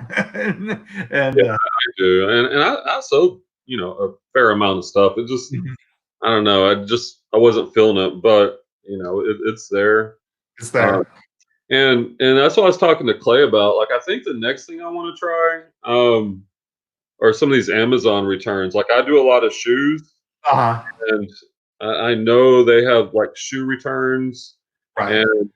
And I'd like to buy a pallet of 100 of them, and because some of them are almost like new condition. Some of them are the return for different reasons, and I've got a pretty good feel on the brands. And I was looking at one that I screwed up on the bidding that would have made some good money. So I think that might be the next thing to try. And if anybody out in the chats ever done any of the Amazon returns, the pallets, comment, let us know how that went for you. You need invoices if you want to get ungated and stuff. If you want to get ungated in like Under Armour or ungated in 3M or stuff, that's when you need the invoices to start off. That you bought a pallet. You need the invoices and stuff like that. I didn't realize how you got ungated. Yeah, how you got ungated. So I don't know if she means invoices for ungating or invoices for pallets, but But that's what it takes. Okay. That's fine. But yeah, the invoices are definitely like it, Star Wars or Disney or any of those. You definitely need the invoice. There's ways to do that. I can help you with that. Okay. I know the companies that can do that because I know other YouTubers that do it. And so I know the companies that can help you get engaged in those things. But to start off with the basics, sauces and food and some health and beauty and stuff like that. So, and I know a lot of people that they always talk about starting off in books. Did you ever start with books, or did that's 100% of what I did. I was scanning books at Goodwill, garage sales, and also the Bens, because the Bens they're only 10 cents a piece. So at my Goodwill outlet here. So I scan everybody just piles a whole bunch in the cart and you just scan them with Scout IQ. I use Scout IQ, which is definitely the way to go if you're scanning that many books. But you don't have to start with books. And I actually wish I didn't start with books, even though it made me a lot of money, because I used that as a crutch and I expected everything to be like that. So yeah, that's the thing is was it too easy? You just didn't have the ROI or the volume. Books. I was going from anywhere from everything on Amazon has a rank, so I was going from 0 to up to 3-4 million, which is a wide range. The 3-4 million sell like once a month or once every 3 months or whatever. So I would send all that in, and then I wish I didn't, because that sort of hurt my numbers in a way, because it was sitting there. But when it sold, it was looked good. Like that one National Geographic that I showed you, it was sitting there for 3.5 months, but it sold for $66. So but I would suggest going to Walmart and Dollar Tree and your local grocery store, CVS, Rite Aid, Walgreens, and scanning clearance and stuff like that. I would suggest people do with that besides books. But books, though, and the book market is very crowded now. Reezy Resells killed it. Yeah. Because everybody, me included, because that's how I started watching Reezy. Right. And, he killed the book game for everybody else. Yeah.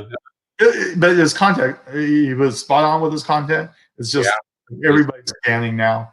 And then the book sales, like I was watching videos on that where you at least book sales. Book sales. Yeah, exactly. And book sales are cutthroat because you just take $5 bags and you fill up a bag for $5 and definitely make some money. But there's everybody and their mother in the book sales. So I don't know how they find out about them. I know how they find out the internet. But I would rather just go to Walmart and then scan a section and find 2 or 3 items that I could sell over and over and over again. Then go find it out at Goodwill or the bookstore, the library store, the library sales or whatever. So, but which do you prefer? Like that, the retail arbitrage or the dumpster diving? 100% retail arbitrage. Dumpster diving is a hobby, more for fun. I don't make that much off dumpster diving, really. I sell a couple things here and there on Facebook Marketplace and stuff like that. More the thrill? Huh? Is it more for the thrill of it? It's more of the thrill, yeah. It's not for the money. It's more for the content on YouTube and more for the. It's addicting. It is, and the dumpster diving community just took me and swallowed me up and put me at 1,000 subscribers. So it was like in 3 months, I almost got my on the 9th, it will be 3 months. I almost got my 4,000 hours. And that's really unheard of in the YouTube community. That's amazing, dude. Wow. I did get shout outs from like Harry Tornado and stuff like that. But, it's just me going out there and putting the phone out and connecting with people and finding stuff. And people from all over the world watch me dumpster dive. And then people here in Sacramento watch me dumpster dive, and I get called out at the state sale. Or the garage sale that I went to the other day, or whatever, oh yeah, I know my son watches you, or something like that. It's pretty awesome. So that's really cool. You're going to be as big as Chris Webber was, No, not at all. I don't know. I'll be. I'm just happy with getting monetized. I thought it might take a year to do that, but it might. I was gonna do Amazon from the beginning. Bearded Picker and Homeless Millionaire and Steve Alcorn and what's her name that goes on there. They were all encouraging me just to do a YouTube channel. I should have done one on Amazon, but I didn't want to do that because I just wanted to have fun with my YouTube channel. And that's what I did. And now I want to start an Amazon channel. So that's going to be promoted here pretty quick. So yeah, definitely. I'll watch that because like Walter Knobloch, you know who he is? Yep. Oh yeah, I followed him for years. Yeah, 2 years. I haven't watched him in a while, but he was before I met you. Him go to like Walmart. Yeah, exactly. Yeah, and pondering, but as you can tell, I just have followed him. The learning curve, as I was telling one of my classes, it kind of fit talking about eBay and business or whatever the lesson. I was like, right. Learning curve because of him has shrunk tremendously now with you and other YouTube and whatever. But it's like I'm kind of pondering the Amazon. My mom at Christmas trying to help bought some videos to watch about Amazon, and I never still. I'm curious about it to get the multiple streams when it comes summer. Like just salt and pepper. Yeah, salt and pepper. Yeah, more than salt and pepper. I sold 2 of them today for a 6-pack. Jewelry and kind of maybe not as exciting, but if it's money, it's kind of thinking I might get a sign and put it on my top of my car when I get back to driving Uber, and that can be $300 or $400 a month. Right. I mean, for driving 20 hours. My biggest seller at Christmas was the Lifesaver candy books. Remember those? Yeah. I was picking those up at Walmart for $1, $1.50, and selling a 10-pack, I think it was, from the gummy ones and the Lifesaver ones for Sells by Sue. Yeah, that's Sells by. Thanks, Kathy. I couldn't think of her name off the top of my head. Sells by Sue. She was,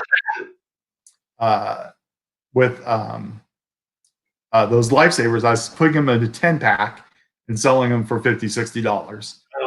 So it's just bundling is I think is the best way to do Amazon. Like you take two things, i.e., you take this and scan it, and it pops up with the price. Like I think this is like $11 or whatever when you scan this. It's just carpet cleaner. Yeah. And you send it in and you make a couple bucks off it. You only buy it for $1, maybe $2, and you make a couple bucks. But I can sell all day. Yeah, 50 of these in a month, and then I take 50 of those and times that by 12. That's $600 a year, and then I take a whole bunch of other products and send that in too. So okay, I get it. That's what you want to do with Amazon. It's not exciting. It's not glamorous. It's not going to get you the $300 sale unless you're doing like I was showing you earlier, the products that I was showing you earlier. You ride those little waves, But it's $600 a year. I mean, yeah, but that's one product. Yeah, that's one product. You sell one, find one of those for one, and then you do that 25 times. Now you got a full-time income. See, I'm sitting there thinking, I'm like going 600. That's like a little over half my rent. Right, exactly. Yep. I'm like going off of. That's just 1 month, but I'm like, if I get like 12 products or 25, my rent is covered. Right. So let's say you buy this and you buy it for $1 and you make $1. Yeah. Then that's $50, and not like I said, 12 times a year. $50, 12 times a year. That's what you're going to make off that. So that's the power of Amazon, because you can take a program like Jungle Scout, and you could run it and you could see how many times that sells a month, approximately, and you don't have to know really about ranks, except for, you want to stay under a certain rank. You take that and then you multiply that by, how many other products can I send in? And that's, you could take a couple hours on a Saturday, a couple hours on a Sunday, and I can guarantee you could find a couple products to send in. And you do that every weekend, you can, for a part-time, I'm just talking part-time, not to kill yourself or anything like that, where you take a bunch of books, you got to clean them up a little bit. You got to take off the stickers. If they're Goodwill, you got to take off the sticker for Goodwill.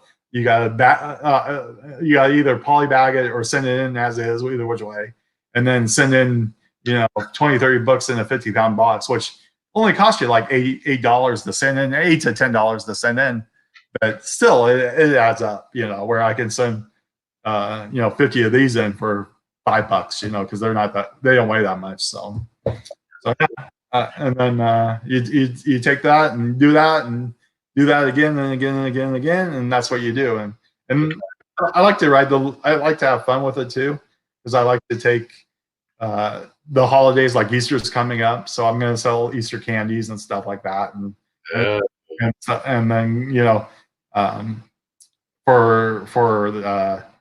want to do a little bit like Kevin was saying, but I want to do it with a program for books on flipping books. There's programs out there to flip books on Amazon. Buy them from Amazon, then flip them back on Amazon during textbook season. Yeah. And that's fun too. But now, Prophet talks about that a lot. I watched some videos. Right.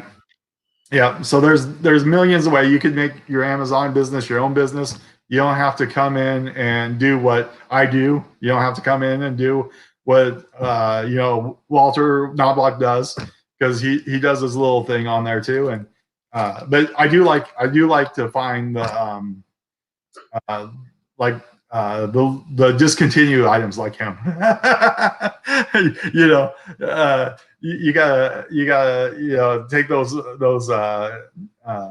what was it that was selling? He was talking about something that was selling from Rick and Morty, and he found a bunch of them and sold them in. So yeah, that's what you do. You can have fun with it, but going to garage sales is fun too. I like going and flipping stuff from garage sales on because that's fun also. So yeah, I love garage sales. I don't know, the storage are fun. Right. Thrift stores. Yeah, I mean, you can't compete with Amazon. I mean, it's the biggest platform. It is. But and you know what's going to sell, because you got like 10 sellers on this, and it's going to sell 300 times a month, but you're going to get 50 of those sales. That's a whole bunch of difference. That's you're going to get a portion of those sales. Just it, yeah. And does Amazon screw you on returns? Yes, they do. Does Amazon screw you on other things? Yes, they do. You got to pay storage fees. Yeah, if you send it in and stuff like that. There's definitely a learning curve with that. But like you were saying, to ship in a product, you need a label. You need to put your label on there. You got to polybag it, and do a couple things like that. But you buy those in bulk, so. It's but to do your first shipment is a huge learning curve. Yeah, I watched Rally Roots. I had their video up and step-by-step pause and did it because it was complicated. Well, for the first time, it felt complicated. Yep. I did my first 2 or 3 shipments. I just watched that video, and eventually, you know what you're doing. And then also Amazon has a program called Small and Light. Now, if you get products like that, you can look at a product and it weighs. Hold on, let me see if I can find one. I know I have somewhere around here. And I think that's kind of the thing, the beautiful thing about reselling, everyone, is that there's so many ways you can do it, right? You can do it on Amazon, you can do online sniping that covers garage sales, stores, state sales. Right. Small one. Now, this is at the dollar store, and they're hauls, right? So that you got that. You can buy these. You can take these, and you might make like 50 cents or whatever when you do it, yeah. But if you do the Small and Light program, this only weighs like 3 ounces, so you're paying $1.50 plus 3 ounces. You're only paying $1.80 in fees through their Small and Light program, which there's 100 products. You got to keep it under $7.99. A couple rules like that. You got to send it all in a clear plastic bag, put a thing on there, and then send it in. But when you do that, it's not going prime, but it goes a couple days later. So if you don't need it right away, you can have this in a couple days, but you make more money. See, I can make $2 off this instead of $1. So it's stuff like that you got to know with Amazon. So yeah. Yeah, that's good. That's some good information you're dropping. Yeah, it's and any questions anybody has, you can hit me up. I'm more than willing to walk you through it. You know, I'm not here to sell you a course, because everything is on YouTube is free. You don't have to sell. You don't have to pay somebody that, because they have courses out there and their courses suck. So it's like they don't really tell you anything. They just tell you what I just told you, basically, and then how to do it, stuff like that. So looking at Simply Dana's comments, interesting. She's talking about Amazon's a bit complicated, and as I was doing Poshmark closet reviews, I kept getting that same comment, but like from Poshmark to eBay, they're like, eBay complicated. So I think there are different levels of being complicated, but if you think about that's good, because like you've learned Amazon or like eBay sellers. A lot of the new people that are coming on Poshmark, and there are a lot of people coming on. So I'm getting all these closet reviews. Poshmark's smart. I think eBay needs to kind of, and they have taken some of the things from Poshmark. They might, that it would benefit them if they simplify things, but at the same time, it's good for us because there's fewer people that are going to get on there and try because it's more complicated. And if you know how to do shipping, and if you know how to do pirateship.com, it's going to benefit you. So I think kind of like what you're saying, if you invest the time and figure these things out, it may take a little bit of work on the front end, but it's going to weed out a lot of the competition. Right. And her next comment is, all you see is not approved, not approved, not approved.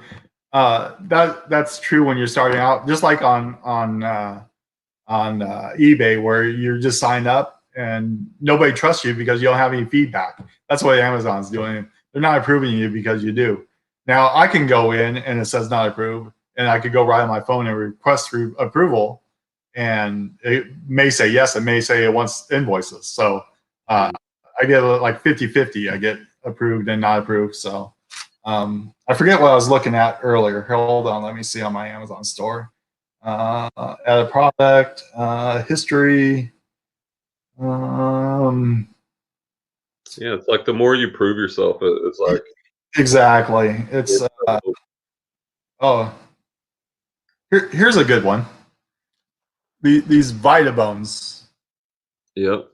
Those are in the pet section on Amazon. Actually, it's in the grocery section. Actually, so it's 11,000 in grocery, and you can pick these up at Winco for $2 a piece and sell them on here for $19.95. Wow. Build, so you can fulfill it merchantly like you are your eBay stuff. Okay. Label, put it in the box, and send it off, and you can sell those for $19.99 and get $5 profit. But, well, let me tell you exactly what your profit would be, because Amazon tells you. Amazon fulfilled, you'd make $10 minus the $2, so you make about $8. You guys can see that. It tells you on the Amazon. I don't know if you guys can see that. Right there. But seller fulfilled, you can get a shipping credit, so you make about $10. So you make a couple extra bucks. You got to put in your cost of goods and stuff like that. But they give you a shipping credit if you do it merchant fulfilled, and some people don't know that. They just ship it off for free, or they don't take the shipping credit. But Amazon's going to give you a shipping credit. That's money to pay for shipping. So you're going to make that back when you ship it out. So nice. Yeah. So you can also do merchant fulfilled. Just like you're filling your Amazon orders, you can do that. Just like I'm doing with those wipes that I showed you. I'm selling those. To do. Please notes, guys. Yeah, exactly. Swamp Picker, what's up, Swamp Picker? No, that's good. Yeah. And that's stuff you learn along the way doing Amazon, or reach out to people. Simply said FBM. So yeah, fulfilled by merchant or send it into Amazon. Either way you want to do it. By merchant is just like eBay. You take it, you put it in a brand new box, and then put a label on it and send it off. So. Nice. Looks like Nick Pick Thrift said she sold a blazer dress for 80, so I'm gonna match it for a donation. There you go. Like a charity thing. Are you talking about the eBay charity donation? I've done that on a couple of times. It does seem like that those items where I put that on sell faster. Yeah, I've never messed with that. That is an interesting topic. Yeah, it is. To put a percentage of your sales towards a good cause. Well, yeah, I mean, it would be a write-off at the end of the year. Right, it'd be right off, and then you're helping a good cause, and it goes to something. So I've never tried that actually. So that's a good. Yeah, I tried it on a couple of listings just to kind of check it out, and it did seem to those items sold faster. Now you probably have to do it on the more items to really look at the data.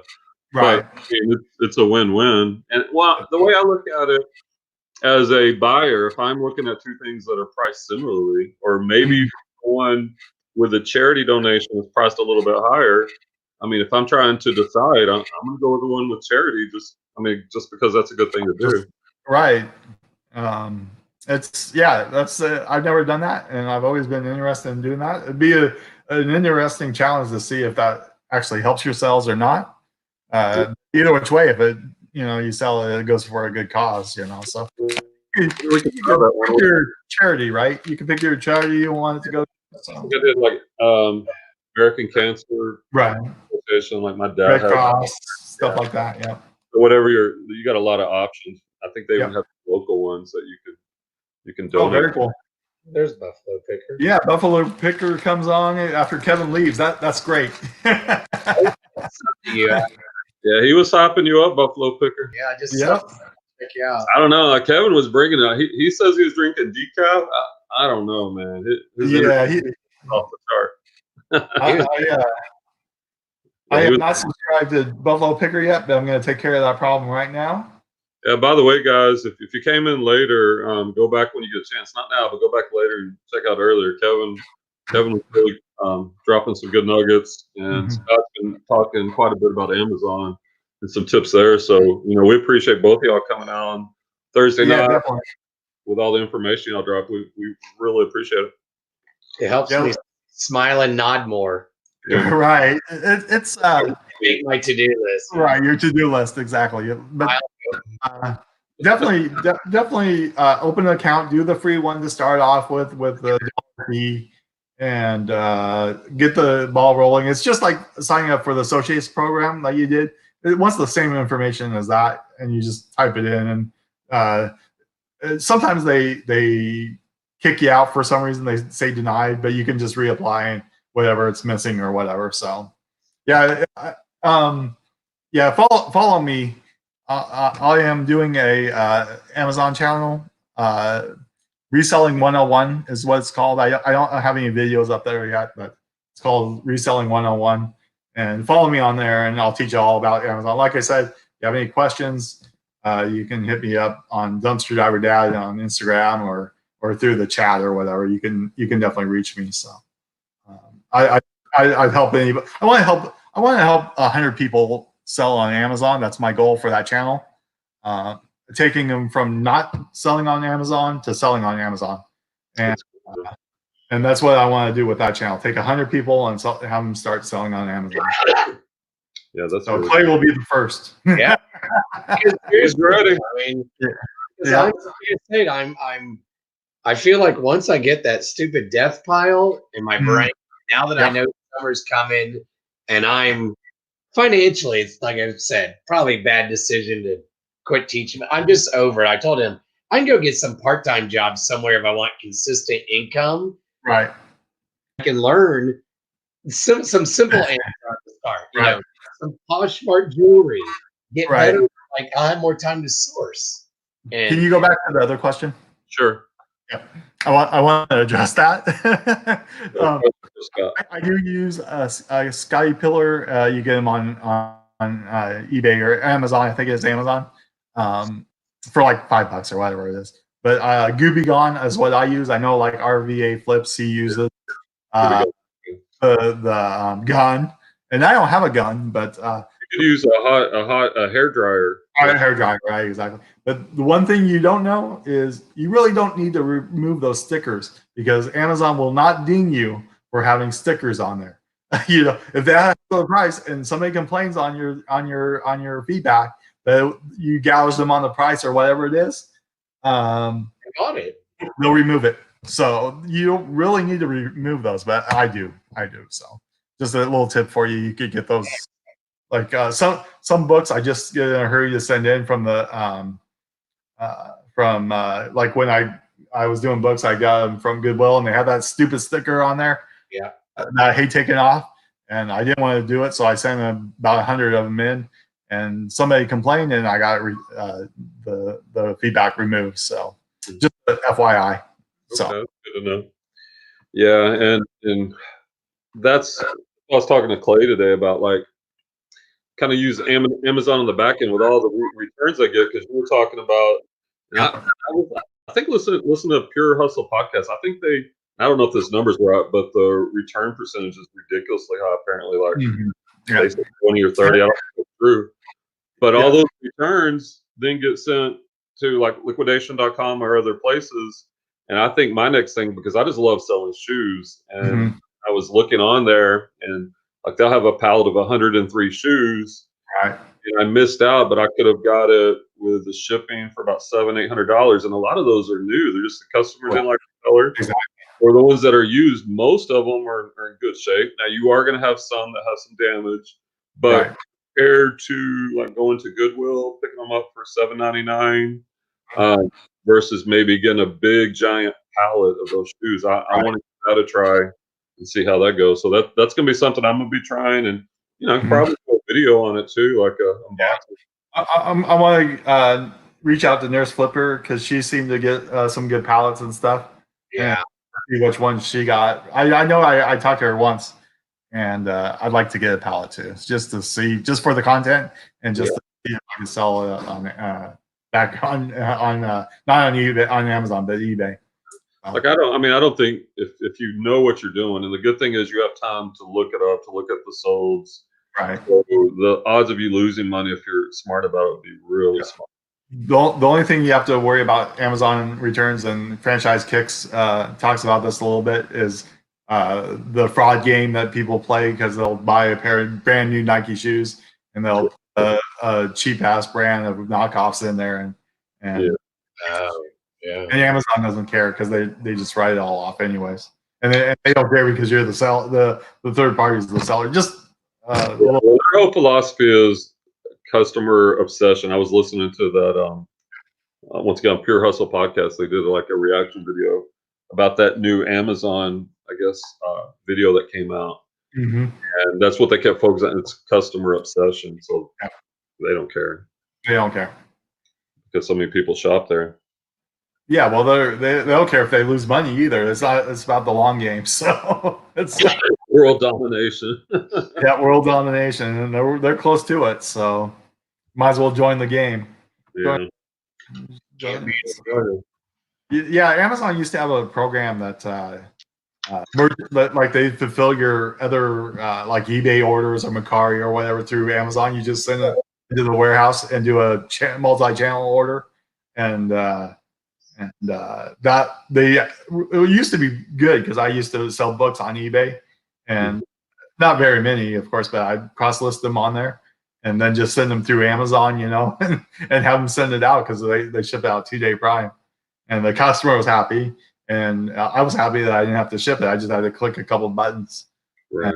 They just jacked up the prices on that where it's not even worth it anymore. So it costs more. It's cheaper for me to ship it from my house than it is to ship from Amazon, which doesn't make a lot of sense. But they got those massive USPS discounts, and then they want to gouge us for doing that. But it was a good program while it lasted. So that's good. Yeah, and I think I heard this week that I think it's UPS, like they're starting kind of like an FBA program where you can send your stuff into them. Basically, they provide the inventory and they're going to do the shipping. Wow. And I don't remember all the details, but I heard that sometime this week. So I need to That'd be check. interesting.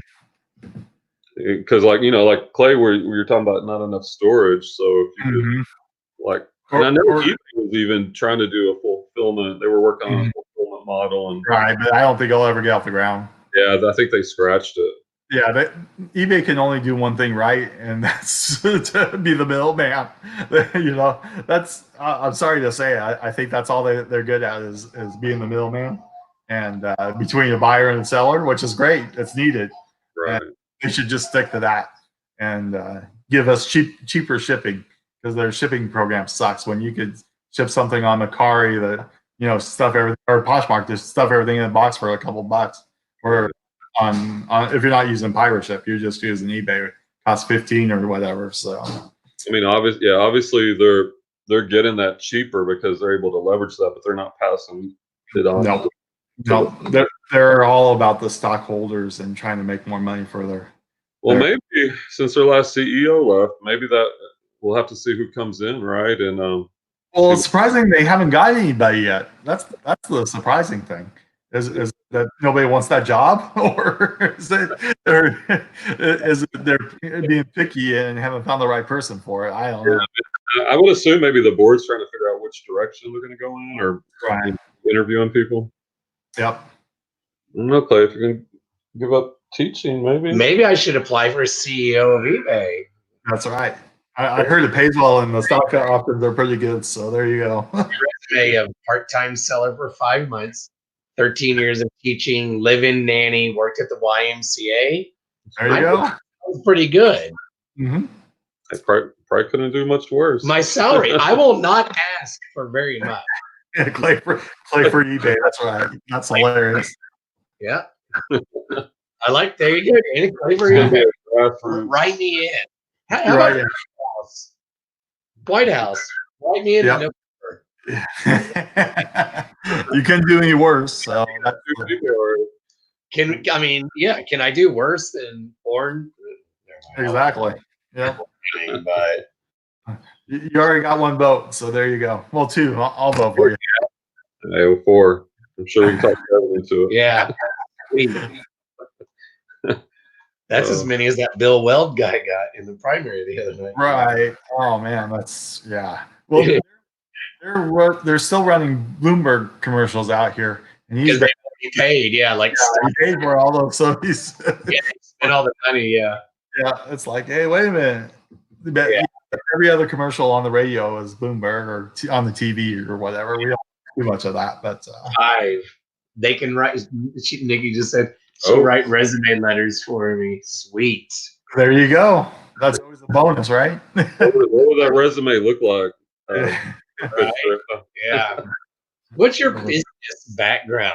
Right. Well, I think business is effing stupid because you screw the little guy. So, all right. So what would your objective on your resume be, Clay? my objective. You can think about it. That's it. So, Brian, how close are you to 500? You said 4. He was 455 earlier. Yeah, 455 when we came on. At 500, I can reapply affiliate program. do the associates. So that's pretty good.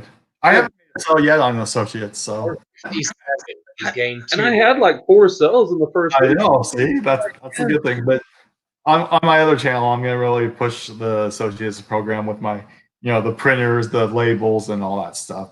Everything that's relates to the channel, and look it below. Yep, exactly.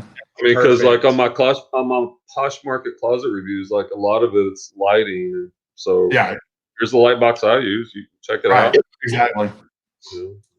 And the GoPro and everything else, right? Yeah, we crank it out Saturday. I got to try to beat you, Clay, and Kevin.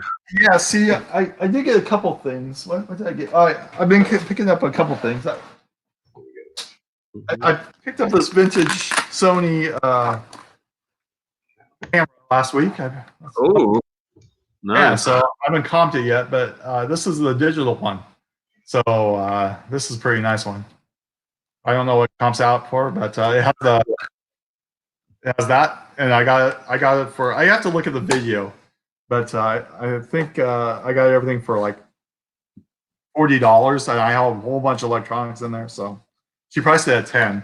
I bought it with a bag. So yeah, I was definitely garage selling, and I'll be definitely garage selling this weekend. So yeah, it's gonna. Yeah. My garage sales don't look too promising yet, but it's only.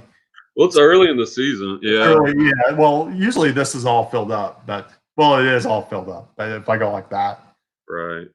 Yeah, I can definitely hit some garage sales and hopefully make some money. So that's mine. Yeah, in case I didn't know, we're doing a garage sale challenge, $50 spending limit, and whoever has the best stuff based on comps. Yep, exactly. Well, I'm gonna have to maybe go up north a little bit, but right there you go. It's not too bad. Should be enough to work with. I'll fill in the next day. Yeah, usually a lot of people wait till tomorrow. Till Friday night. Yep, Friday night to do it. So yeah.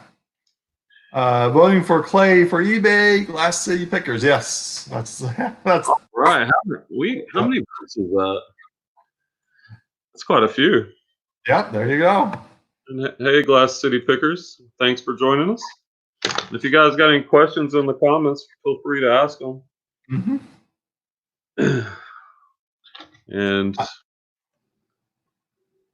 everybody go watch my channel so I can get my monetized. How many hours are you short right now, Scott? A little under 200 now. So I have not put out a video because I've been so busy this week on Amazon. So everybody help out Dumpster Diver Dad. I would have probably been there like today if I put out some more videos or did some more lives.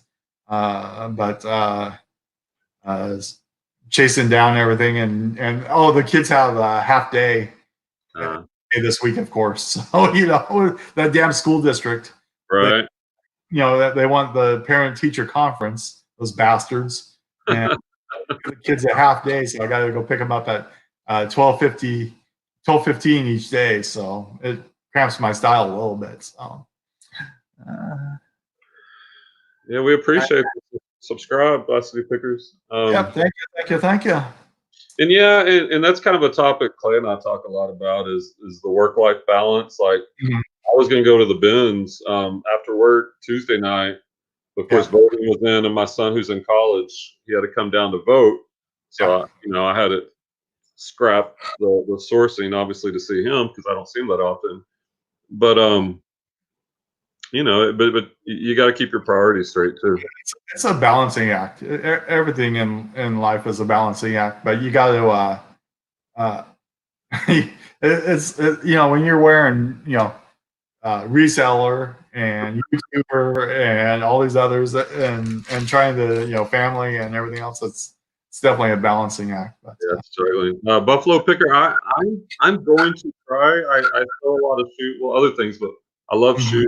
And I was looking on liquidation.com at some of the pallets that they have, especially for the shoes. And I think I'm gonna try to pick one here pretty soon, see how it goes.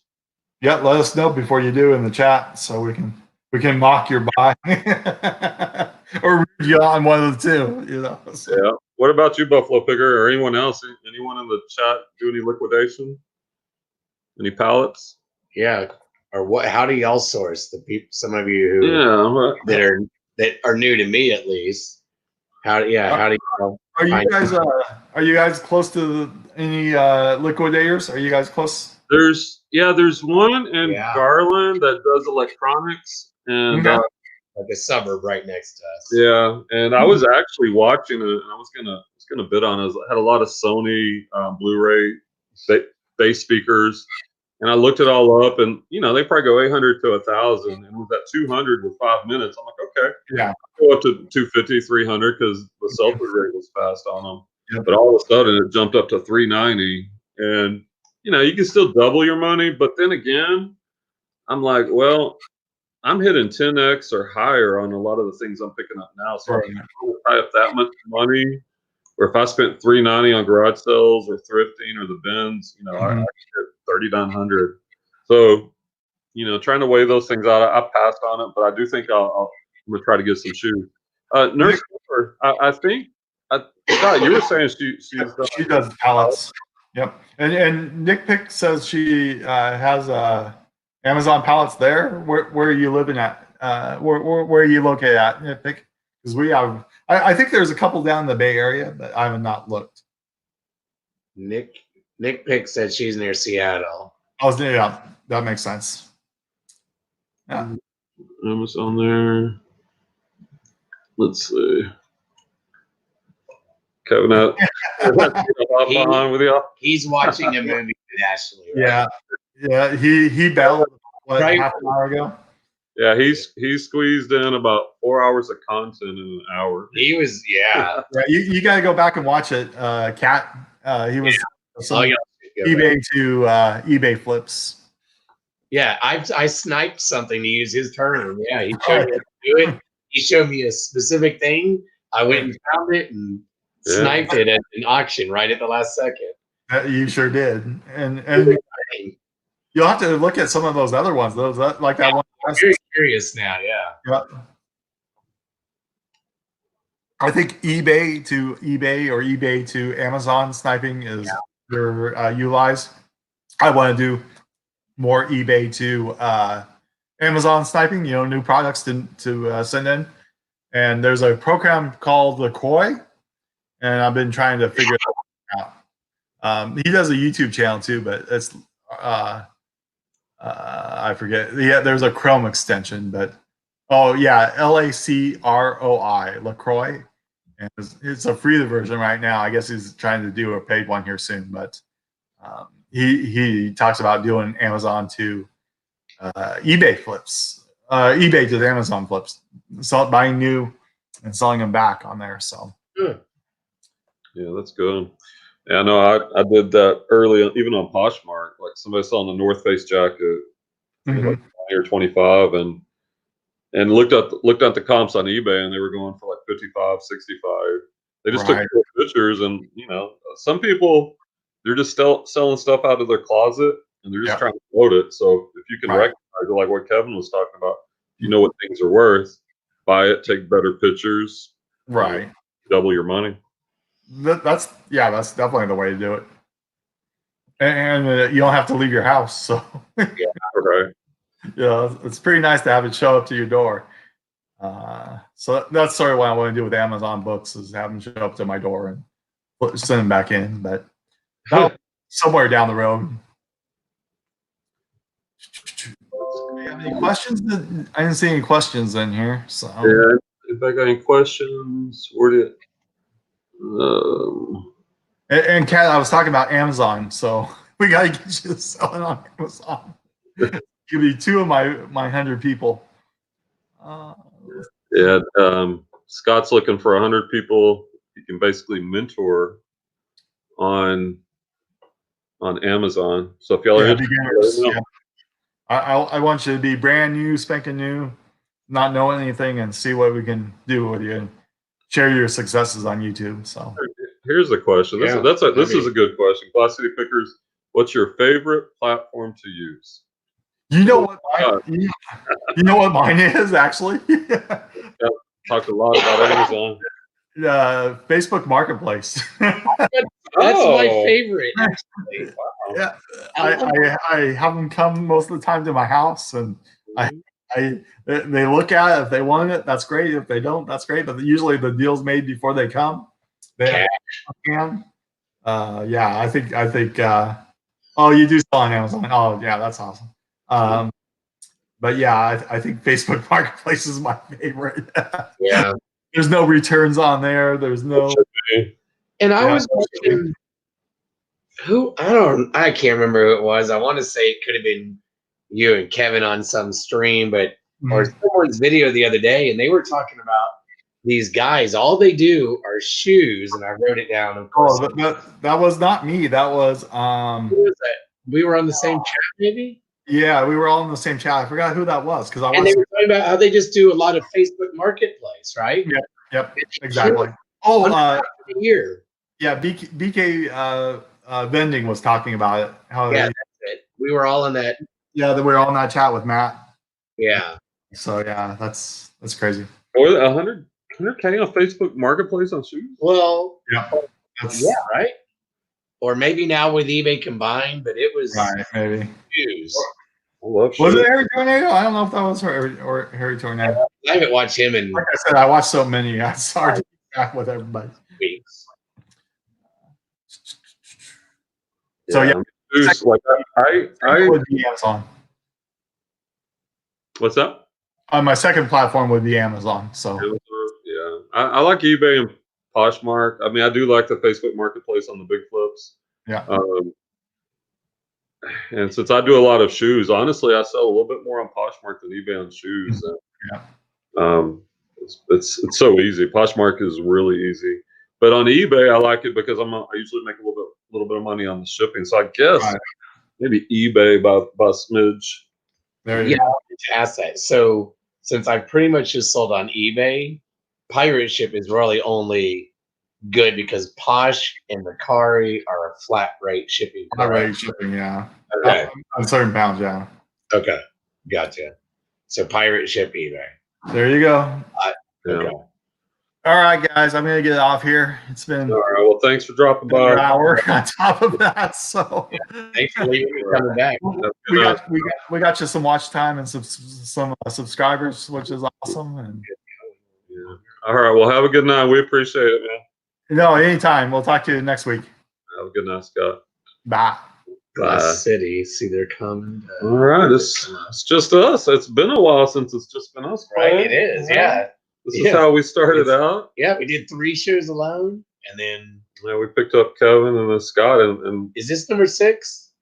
7, I think. 6 or 7. I can't remember. And then we've done 3 with them now. They are them with us. How about that? Since, yeah. And they're, man, as y'all can see, a lot of y'all know them.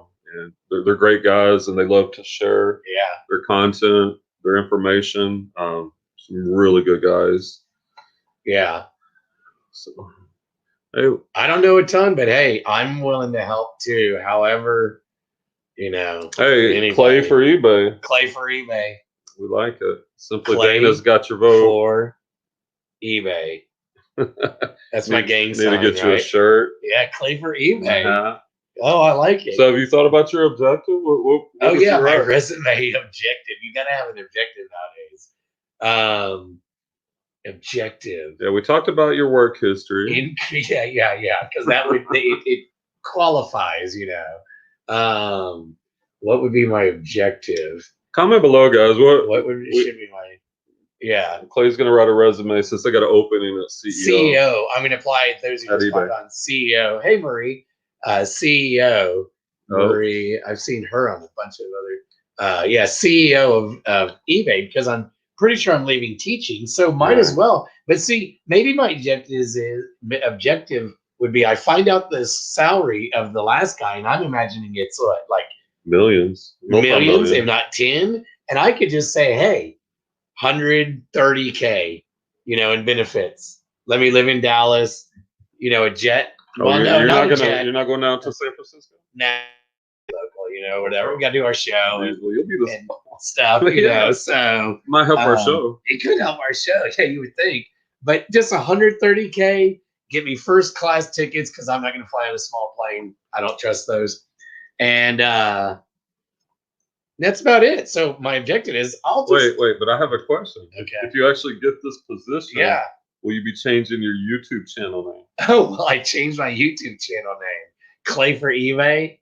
Clay's Closet for eBay. No, just Clay for eBay. Clay for eBay. But if you actually get it, Clay's eBay. Clay's eBay. Wow. Because then I'm CEO, so Clay's eBay. Yeah, I like that. That's I expect a little discount. Oh, for sure. Yeah. All of you watching, I'll get you all the shipping. We'll bring that cost down for y'all. Yeah, there you go. See? You can feel free to write me in November, whichever party you are. No, if only they voted on this. Right? Yeah. Well, I guess if you know somebody on the board. So I need to start doing some research on who's on the eBay board. It's all about who you know. Yeah. I know no one that I think, but we're all 6 degrees of Kevin Bacon, and I can do that in like one step. I'm only one removed from Kevin Bacon, maybe 2. So maybe I'm not that far removed from the, Oh, here we got Nick Pick Thrift. Your objective. Good use of the colon too. Yes, as a language arts teacher that he is. I don't see those used properly. Yeah. Providing your company with the best possible solution to any of their platform problems, I solemnly, good word choice, promise to hold our sellers at the highest level of integrity as possible. I like that. Wow, that's very professional. That's very good, Nick Pick. I've not done a resume, and I've been a teacher 13 years, so I haven't had to do a resume in forever. And then Simply Dana has a connection. I used to work on eBay. They still might, Man, this could be something, We might have. Add it to my to-do list. This is Clay's add it at the top. Notes from Kevin. I can put it at the top here in the white stripe. Yeah, CEO resume. Of course, when I read that, I'm like, oh my God, anxiety. I do have somebody it's a great website that he's used, Fiverr, and I have someone designing a cool little, I showed it to him, a cartoon logo for like YouTube channel, eBay store, but also someone's going to make me like a personal, like a journal, and I'm going to have like an eBay page, YouTube, like a health page. She can do like up to 20 pages for the top package. So I'm working on that to help me. So I don't have this. I'll have a more organized, which I kind of started. You know what? Ryan. That's my more organized. Yeah, and comment below. Do you guys like? I've got reselling notebooks that I use. Oh, and by the way, I just thought of this. I wish Kevin was still on. Like earlier, we were talking about we're going to do a go listing, and where we're at this week and where we want to be next Thursday on eBay listings. And I have the highest goal. So if I hit it, I could have more eBay listings. Now I want to be like, should I redo mine? I can't get above you, but percentage wise, so you're saying go up 50. Yeah, you could have the highest total. That doesn't mean I have the most, but really, it doesn't matter if you don't have the highest sales. Yeah. Really. But, yeah. But you got to get them listed. One thing we can talk about since we're still going, for those that might be new, and if y'all want to join in, we said, right, our garage sale challenge, you take, it's kind of morphed, I guess. So the whole premise is $50, 50, and what it should sell for. It's kind of like the honor system, right? Your comps, but it's like, if you spend $55, you're taking the best 50, right? Basically is more or less, because it's sometimes hard to just get, you might get 30 at one place, 10 and whatever. So if anybody wants to join in, just make your own video and, you can be part of it. Scott saw that on, a good channel, Gore Jess. If you don't watch her, I watch her. She's a nice, good person, good info, and she and some of the lady YouTubers are doing that, and we've taken that idea. It's gonna be tough to beat those two. It's gonna be tough. His sale the other day that closed, like just 50 clothes items for $50, and if they all sell for, I don't know. Ooh, I would hate to do the math on that though. 50 times 40. What I'd like to find is fewer items that have higher comps, but we'll see. I mean, that's the beauty of it. And I know Scott loves Amazon, and I get it. It's the most logical thing to do, and I've done some of it, and I've made some money. But I just love the treasure hunt. I love the storage units, the garage sales, the thrift stores, estate sales to a lesser degree. So I'm excited about this challenge, going out there and seeing what we can find. And I got a GoPro camera. It's gonna be cool. So and that'll be a new playlist, a sourcing playlist. Like currently, I don't have that on my channel. We got our live show. Yeah. I've got the Poshmark closet reviews. By the way, if you're on Poshmark, especially if you're new and you're looking to increase your sales, comment below with your closet name, number of active listings, and number of 30 self shares, and I'll take a look at your closet. And a couple other things, and Kevin's. If you haven't seen Kevin's on the Thrifting Lounge, like his last garage sale video was really good, and it kind of motivated me to try. And Clay's got a GoPro, so we're gonna Yeah, we're gonna go sourcing together Saturday, doing the challenge, and then we'll probably put out both of our own videos, and we're gonna send it to Kevin, and he's going to compile everybody's video clips, and so we all can play it on our channels and yeah, on the show. to a video. So it should be good. Yeah, like I'm not gonna have a GoPro yet. My cousin, she has one that she's gonna let me use. It's it might be, who knows, 3 models back. I bet it's just 1 or 2. But to save some money, because I've gone all in on a lot of tech. Like he kind of has. Oh yeah, got a microphone. Like I upgraded, but I got a better phone. You know, I went from the 5 SE to the 11. So this weekend, jump. I'm gonna go with him, come back down here. He lives south of Dallas, and we'll hit sales. So I'll film with my phone. I'm also going to take some pictures of him sourcing, of me, get him take some pictures of me. Because one thing I learned last week that I had fun making was a little trailer, a minute trailer, just plugging in pretty good on the iMovie. They all thought it was good. So maybe that's going to be one of my things, you know, but I need better still pictures. Because last week I tried to watch videos and like pause it and do a screenshot. And then I had a picture when we've known each other 12 and a half years, but we ran a race together like 9 years ago. And then I didn't put that in the trailer. It's funny because I feel like we look young and good now, but I'm like, I need to get running again. Yeah, I'm like, oh yeah, we were like 12 at that time. It looked like, you know, or something. Yeah, but it's been a journey. Yeah, it's gonna be fun to go out. We have not been out together since December. Well, December I found a garage sale at my school that was I had an off period, 2 off periods, and I spent it all there.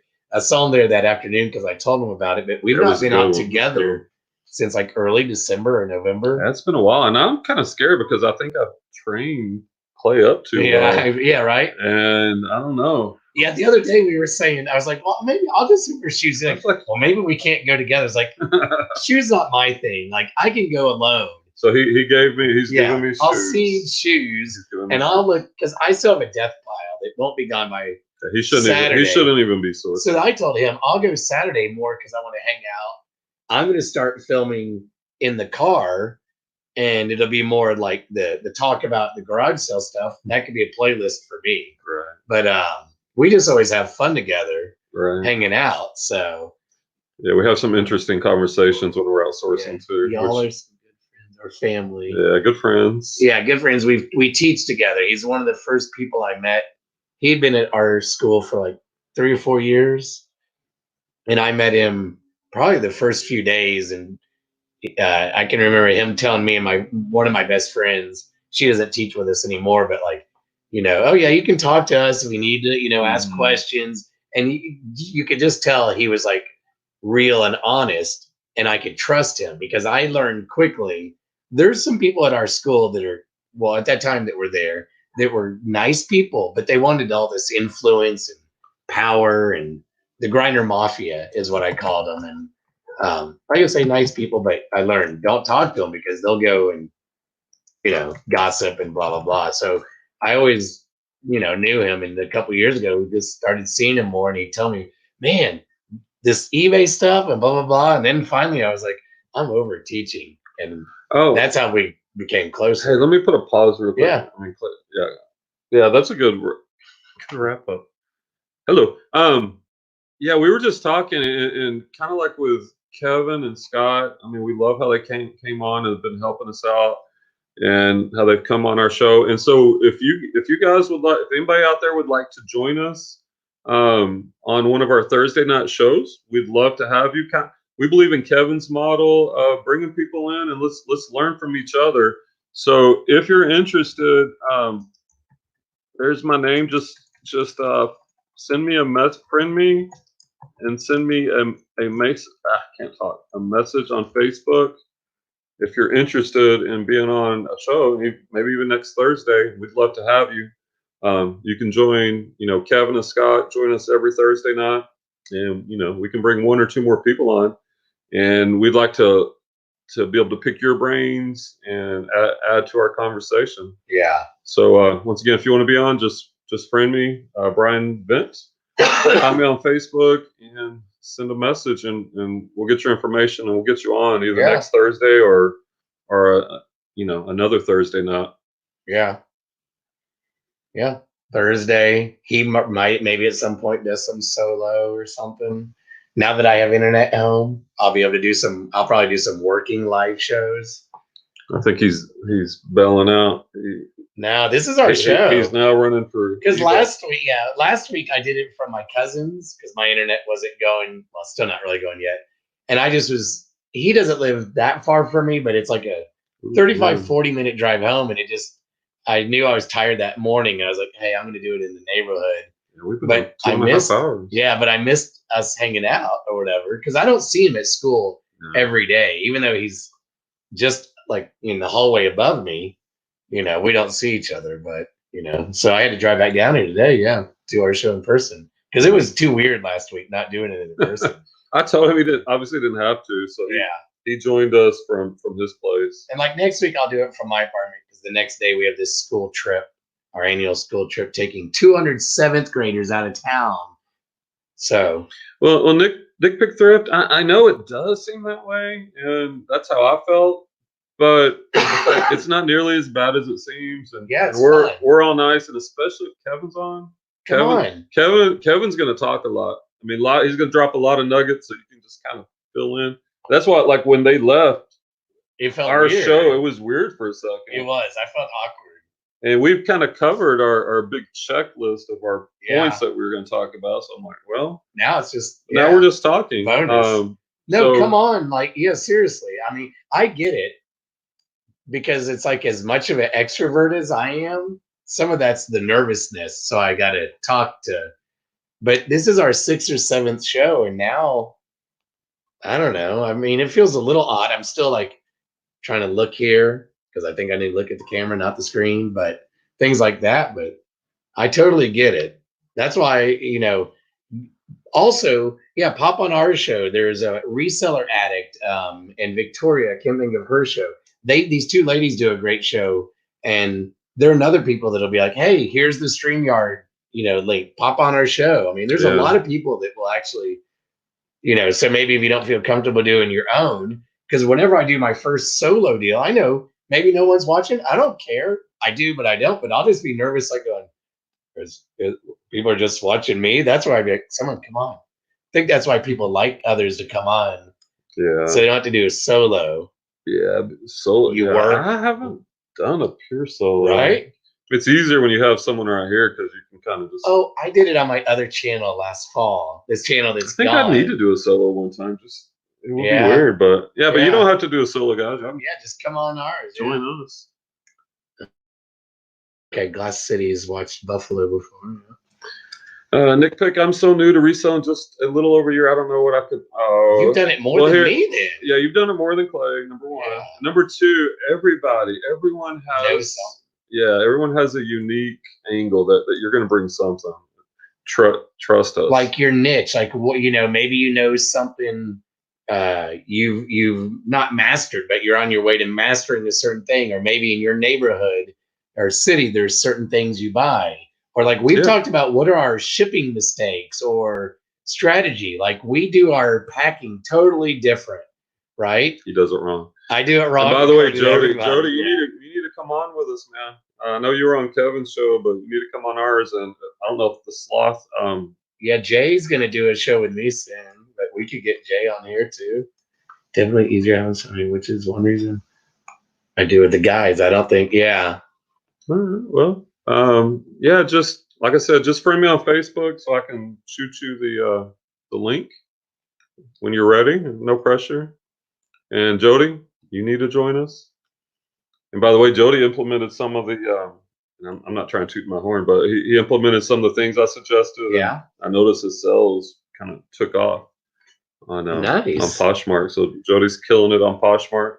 He's the Lululemon guy. Nice, more Canadian dollars. Yeah, and by the way, Jody, I don't know if you saw it when Kevin was on. He was showing how to snipe with a program.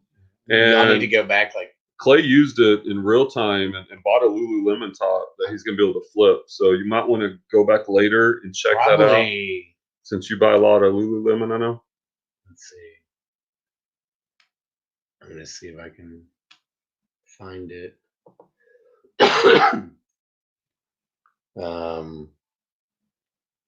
Yeah, Marie says that Jody does fine, so I agree. Okay, about an hour. Hold on, I'm trying to find it here on my phone. I don't know why I said it like that. An hour 25 into the show. About. Yeah, go back and Kevin will show you how you snipe. Yeah, just don't go right now. Stay with us right now, but later. But like you said, I sniped a Lululemon. The auction was ending. I got it for $5 and plus shipping. And Kevin just knew right off. He was like, "Yeah, that'd be like a $30 sale." Yeah. You know, in this store is 1, 2, 2, 3 on eBay. On eBay. So I'm gonna pay $8.95 the first item. Every item I buy after that in the next few days is what was it? $1 or something? Something like that. It's like $1. Even if I'm buying some bulky sweater, it's gonna be $1. So I'm gonna go home tonight and try to snipe a few more and source that. Yeah, that's another way to source. Glass City Pickers, that's a great question. Where do y'all get some of your best inventory or products? It's a good problem, I'll tell you. Like I've tried them all. The sniping online is good, but to me, it comes down to ROI, the return on investment. Garage sales. We're here in Texas, so garage sales are pretty much year round. Garage sales are great. We've got lots of thrift stores. The Goodwill outlet is kind of one of my favorite places. I do a lot of shoes. I've done storage units. I've had a couple of great storage units. The last one I did, I call it the Nike unit. It had probably about 200 pair of brand new Nike shoes in box, new dead stock. These were like 20, 25 years old, and probably 1,000 brand new Nike sealed headbands. And I've been selling those 3 at a time, 6 at a time, 9 at a time over the past couple of weeks. They're just slowly just coming in. He gave me some. I've sold. Yeah. He gave me a handful because I helped him out. Oh yeah, watch that video. Look at my little nice one. Yeah, we're not. Yeah, that one's kind of funny, but I sold a couple. Yeah, those headbands, 3 at a time, 3 in a whatever you call it. And now we're talking about doing liquidation. So there's so many ways you can source, and it's like a good problem that I want to do it all, but you know, where do you focus at? And I don't know. Like we're going. I'm gonna go back to garage sales for a while, but I'm still gonna do some storage units. Yeah, ways to make money. Goodwill thrift stores. There's so many. Garage sales, storage units, Amazon, small pallets, liquidation, Wix.com. Can't remember why. Let's see. We got some. Yeah, Marie says estate auctions that I can get the whole room cheap, like 5 or 10. So Marie, when you say that, is that different from like an estate sale? Is that like the last day when the sale's over? They're willing to just give you everything if you can. Yeah, and Jody, yeah, I'll do that. I'll hit you up and we'll get you here. Let's get you next Thursday on. Yeah.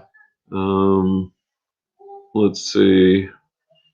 Justin, hi Justin. Justin says, well, he's asking Nick Pig, do you ever go to the auction they have up at Yardbirds? I'm clueless on that, but I guess that's in their probably Neil's area. Woods. And Nick Pick, yeah, that's what we're here for. Like Kevin and Scott encourage us, and you know, we're just trying to encourage everyone else. A lot of this is just mental and sticking with the grind.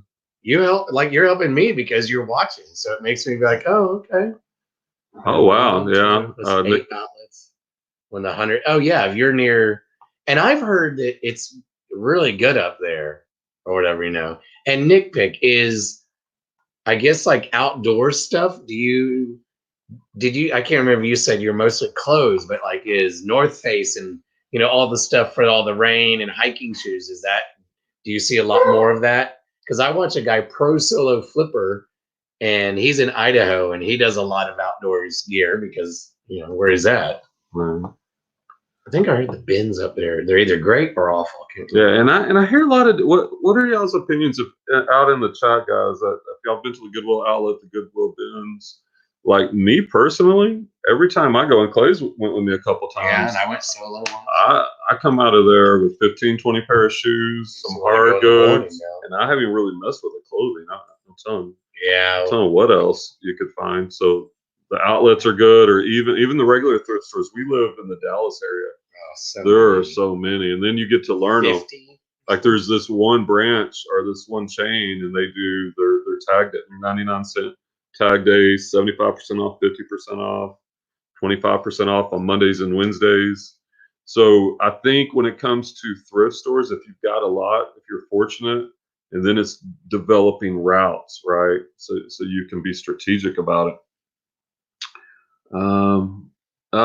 Jody, you're welcome. Can't wait to have you on next Thursday.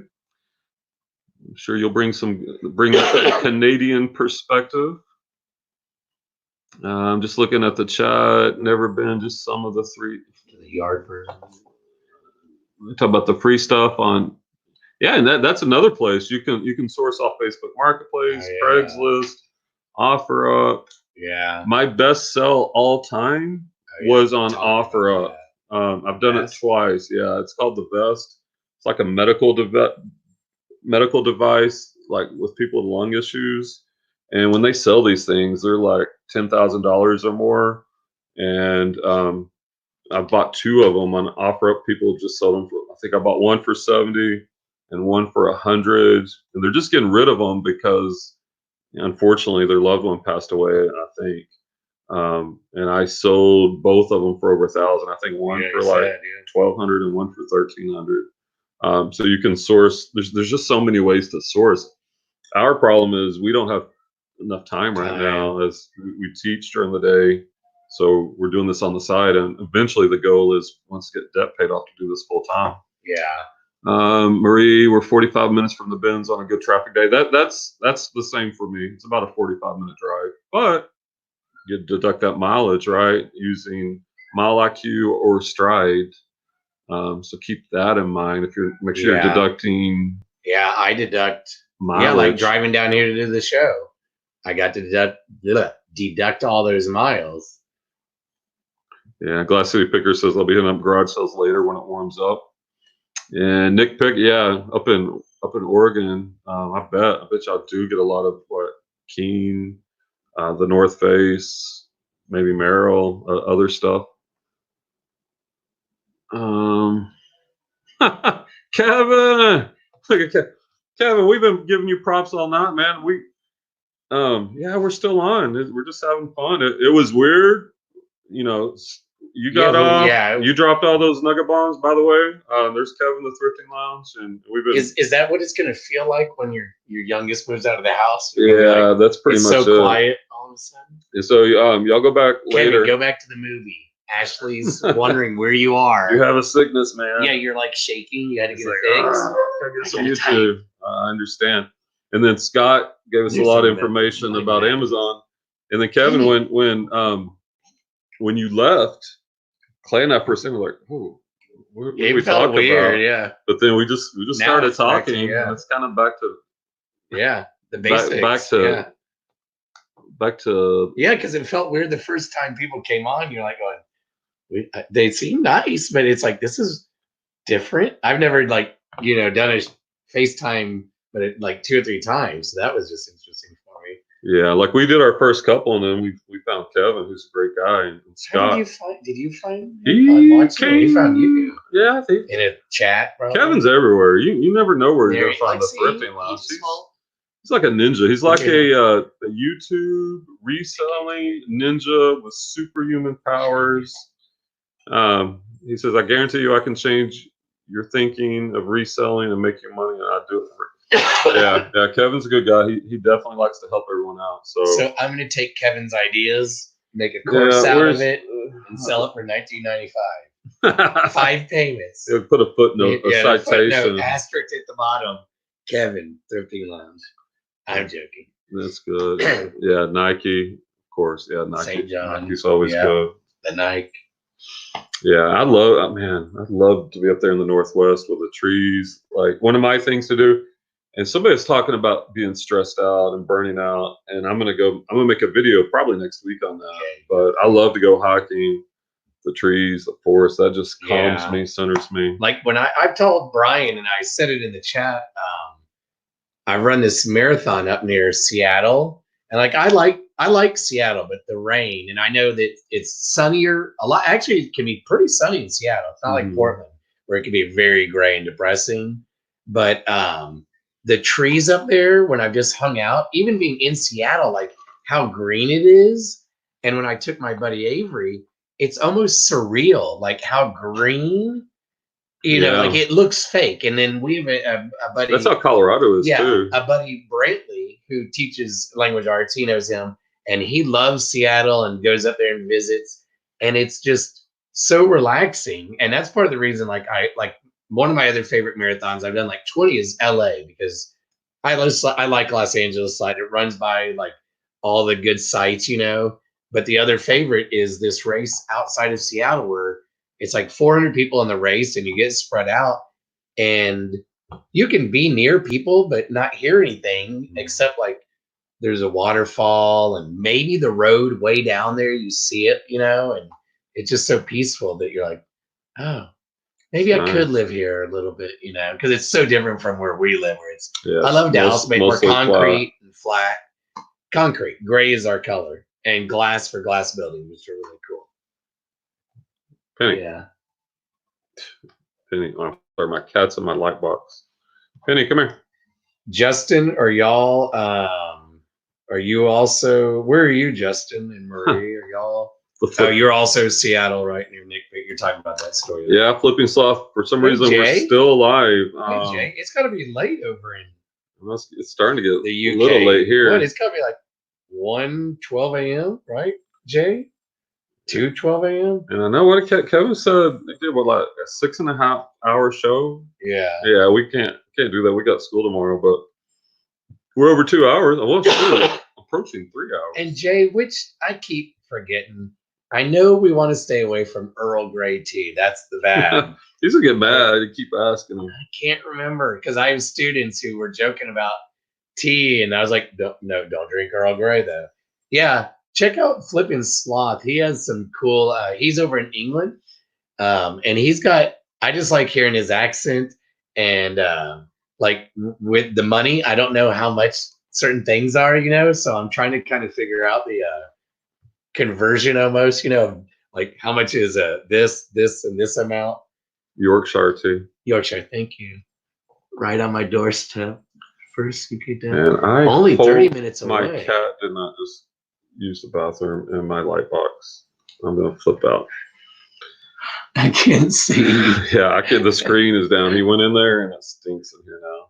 Oh, the one down there? Yeah. Oh, it does look like a litter box. Oh no. My second light box, which you did, I'm a Penny. You're gonna be You're eating your dinner. Oh, Penny, I hope you didn't. Oh, I kind of want to check, but I'm kind of scared too. Yeah. Look at it. He's derailed, which I get. Who else is on that's not said hi? Has a question. Where do you like to source? What do you source? What platforms? Because we got a few more people watching. I'm curious where y'all source at. Oh, I just sold something on eBay. Nice. I didn't have the cha-ching on, but I see the notification. Hey, what sales have you guys had? How are y'all sales? We talked about that earlier, and that's almost 3 hours ago. How's everyone's sales doing lately? Are you eBay or look at that Poshmark? I'm not sourcing. Okay. I'm not getting that Corona. Because he said that there were people 30 minutes away, and Jay, that's Flippin' Sloth, goes to what they call one of his ways. Besides, they call charity stores, which is like our Goodwill. The car boots. These people like it. They just back up their car, and some will have tables. They just pop the trunk or whatever. And he's found some it's awesome stuff. We don't have any. You know, Clay might have it. Black Plague, actually. Black Plague. But beyond Clay, we haven't had any reported cases in our area around Dallas. So there's like maybe one in San Antonio, and the school trip that next Friday we're taking 200 7th graders on to see the. I teach Texas history.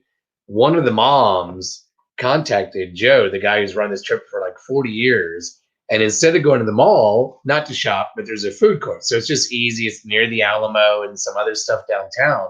We're now going to go eat somewhere else because she's concerned, and it's fine because we don't want to have to walk around and shop. Can you run this for a minute? Yeah. He's going to check the light box, I think, here to see if his Cat Penny, which wouldn't make any sense because Cat Penny used one of his light boxes. Oh yeah, I'm curious. Here, comment below how do y'all do your lighting setup? So I copied Brian. Some of you heard I've been friends with him, better friends, but I have a Havix light box, like a 24 by 24. I bought an extra halo light that we're using right behind the laptop. We've used natural light here. He has what do you call it? A half male mannequin, and I have a half female mannequin. Cat didn't pee in the light box. I'm glad for the cats. But yeah. So what is y'all's light setup? Do y'all use natural, or do you? Oh, here, let me show you. Mannequin. Yeah, here you go with the webcam. Gosh, tell me, how does it look up there?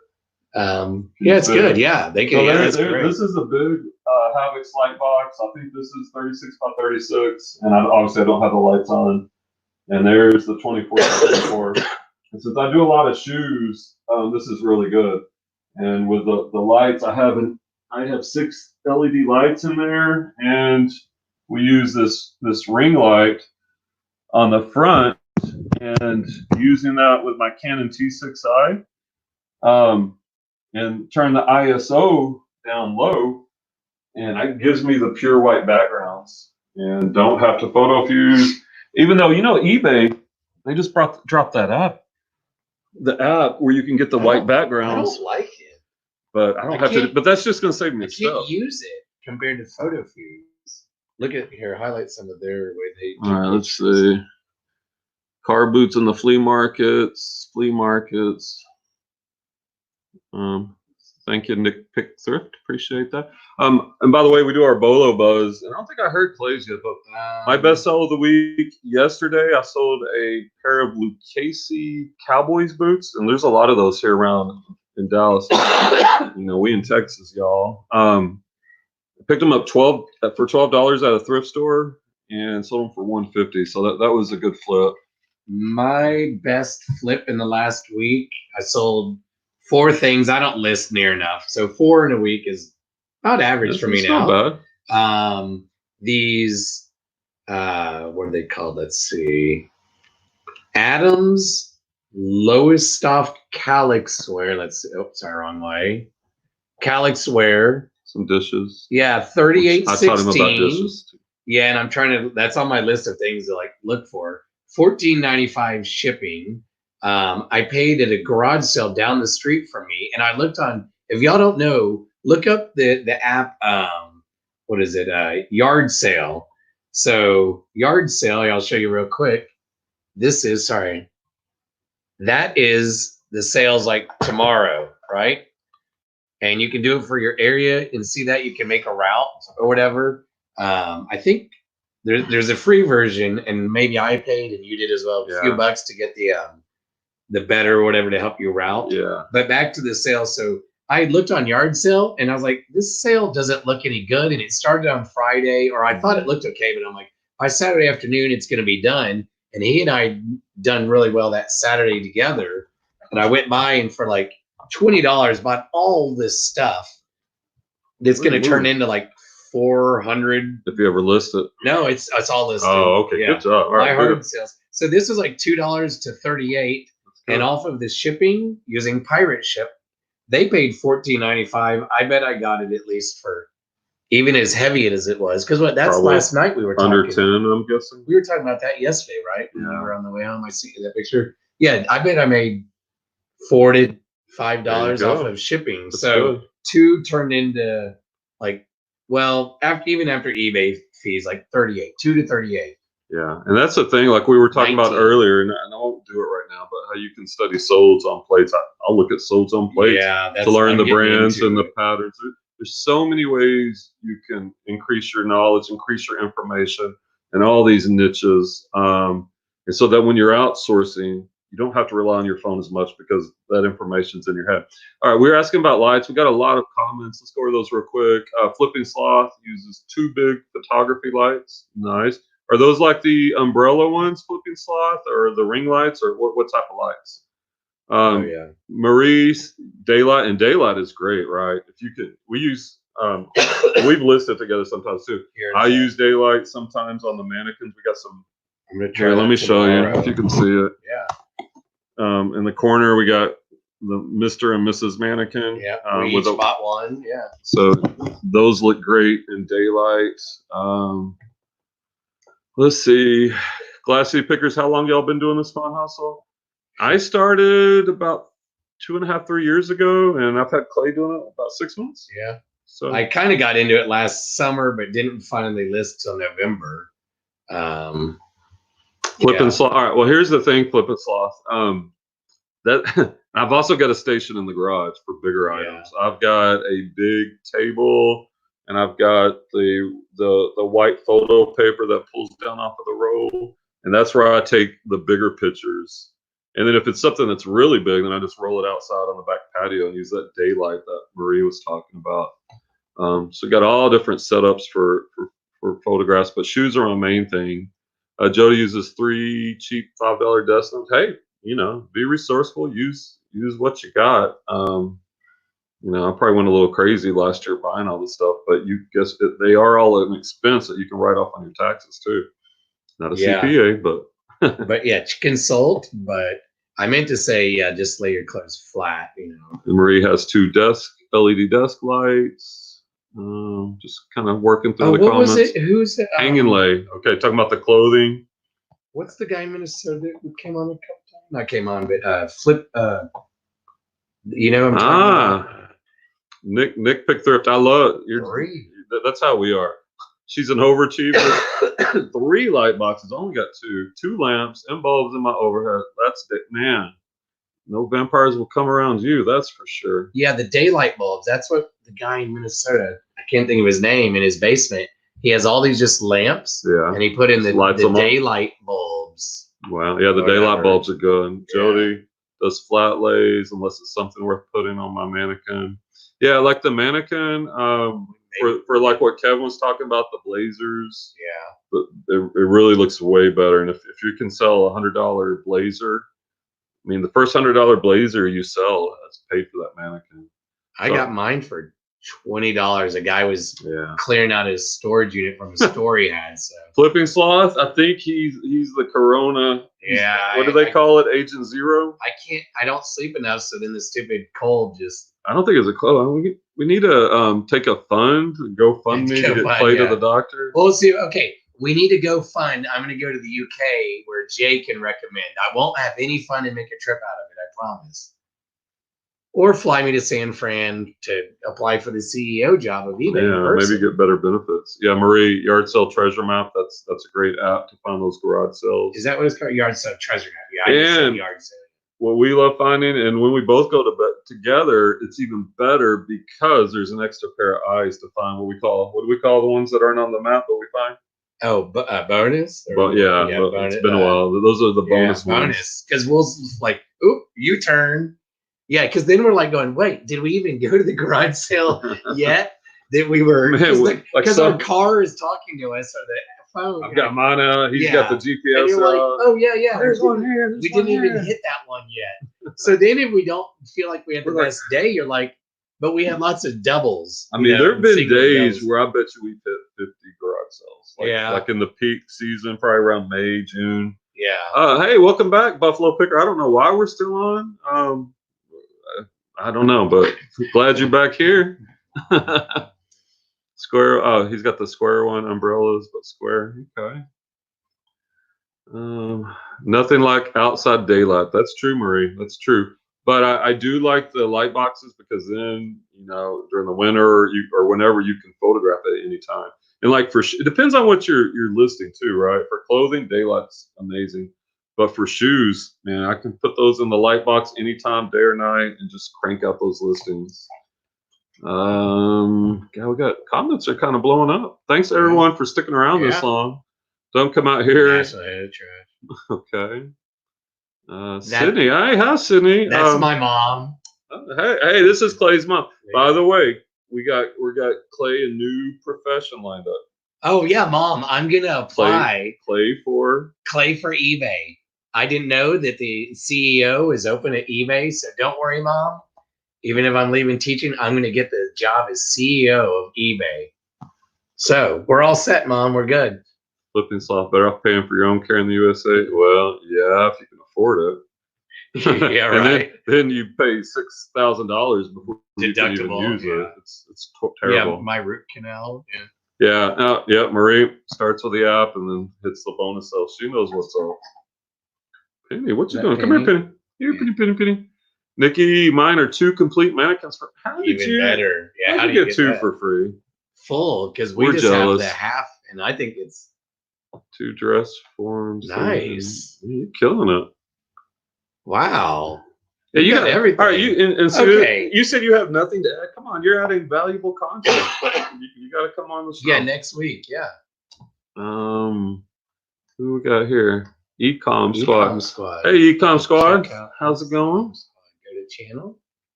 Nice to have you on 900. tonight. We're just talking Ecom resale. is close, number wise. 924. Hey, if y'all haven't subscribed to Ecom, somebody. I haven't linked anybody.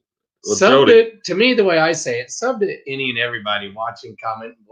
We can all learn from each other or whatever. Yeah, he's at 924, almost at the mythical, magical 1,000. Let me get monetized number. Different types of. I'm just trying to get to 500 so I can get my affiliate links back, and of course, eventually 1,000. But good job, Ecom. You're killing me, man. He needs some of that tea. Tea. Yeah. Clay's been giving all the kids the flu. Yeah, he's infecting everyone. Hey, I'm trying to take my days off. Oh, look, we're gonna get you some medical care. Oh, Mucinex. Yeah, I am. I'm using that. Yeah. That stuff tastes terrible, but it is. Well, I do the pills or whatever. Look, your mom's gonna shout out. Yeah. Everybody say hi to Clay's mom. Sydney. Sydney. Yeah.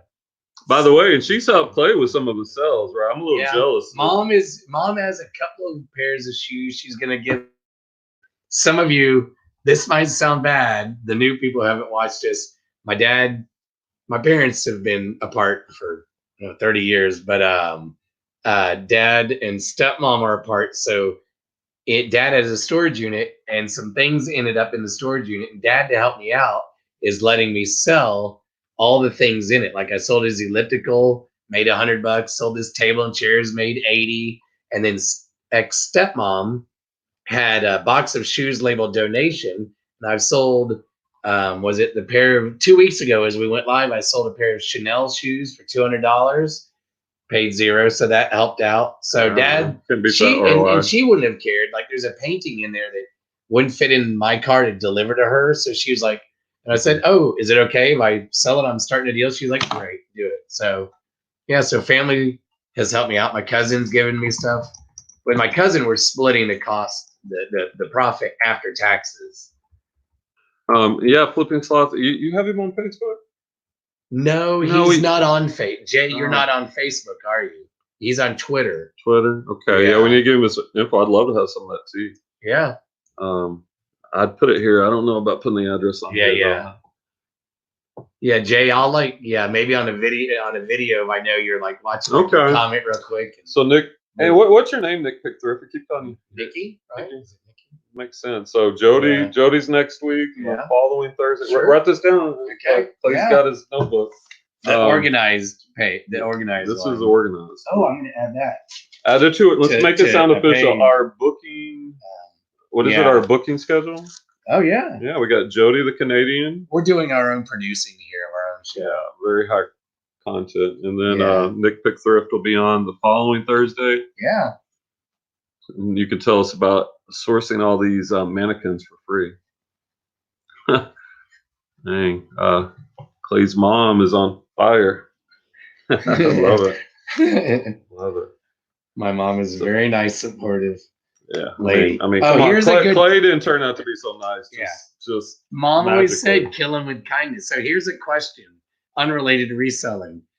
Do y'all go to movies with your mom? If so, do you have a mom like category? Like with my mom, we go see like dramas, not too much nudity, violence, or sex. If they have any of that, I'll be like, what she used to tell me, I'll be like, Mom, disregard that. She used to say that to me. So now, but we go see like the artsy kind of ones and things. So I'm curious, if you go to movies with your parents. Academy Award nominated. Yeah, Academy Award. We went and saw Emma. Wasn't that it, Mom? Last weekend at Jane Austen. It's really fun. I actually took a whole class on Jane Austen in college. Like probably that'd be a good class. And I used to be a police. Here's a little interesting background on me. Yeah. I'm probably the only ex-police officer that also took a Jane Austen course. I bet you that percentage of people is very small. I majored in literature in college, and I needed a class to fit into my schedule, and that was the only one. And it wasn't bad though. It was like 35 people, only like 2 guys. That helps when it's smaller to get learn more female perspective. Yeah, that'd be a good class. Jody, CEO of YouTube. Are you serious, Jody? Did you really do that? If so, hey, y'all check out that video when we get off. Show Jody's closet some love. His closet. I'm thinking about Poshmark, his YouTube channel. It's getting late. I'm tired. What else? I like that my mom actually, she called me a few minutes ago, and that phone looks way better than the SEI. Yeah. So she called me, and I typed a message saying, "Hey, we're doing our live show." So that's when my mom she joined us. She popped on or whatever. So thanks, Mom. Yeah, we appreciate the support. Yeah, Clay's mom. Mom, do you need an update on Dad? My mom and Dad are now friends. That was kind of interesting that they've become friends, and had much contact for many years. Jody, normally we do 6:15 Central. We can push it back to 7 Central. So let us know what kind of works for you, and we can work something out. Normally 6:15, but we push back to like 7 o'clock Central Time for Kevin and Scott. So we have a bit of flexibility. Yeah. Oh, look at that! Nick Pick Thrift's best friend with her mom. That's sweet. Yeah, it is. That's nice. Ooh,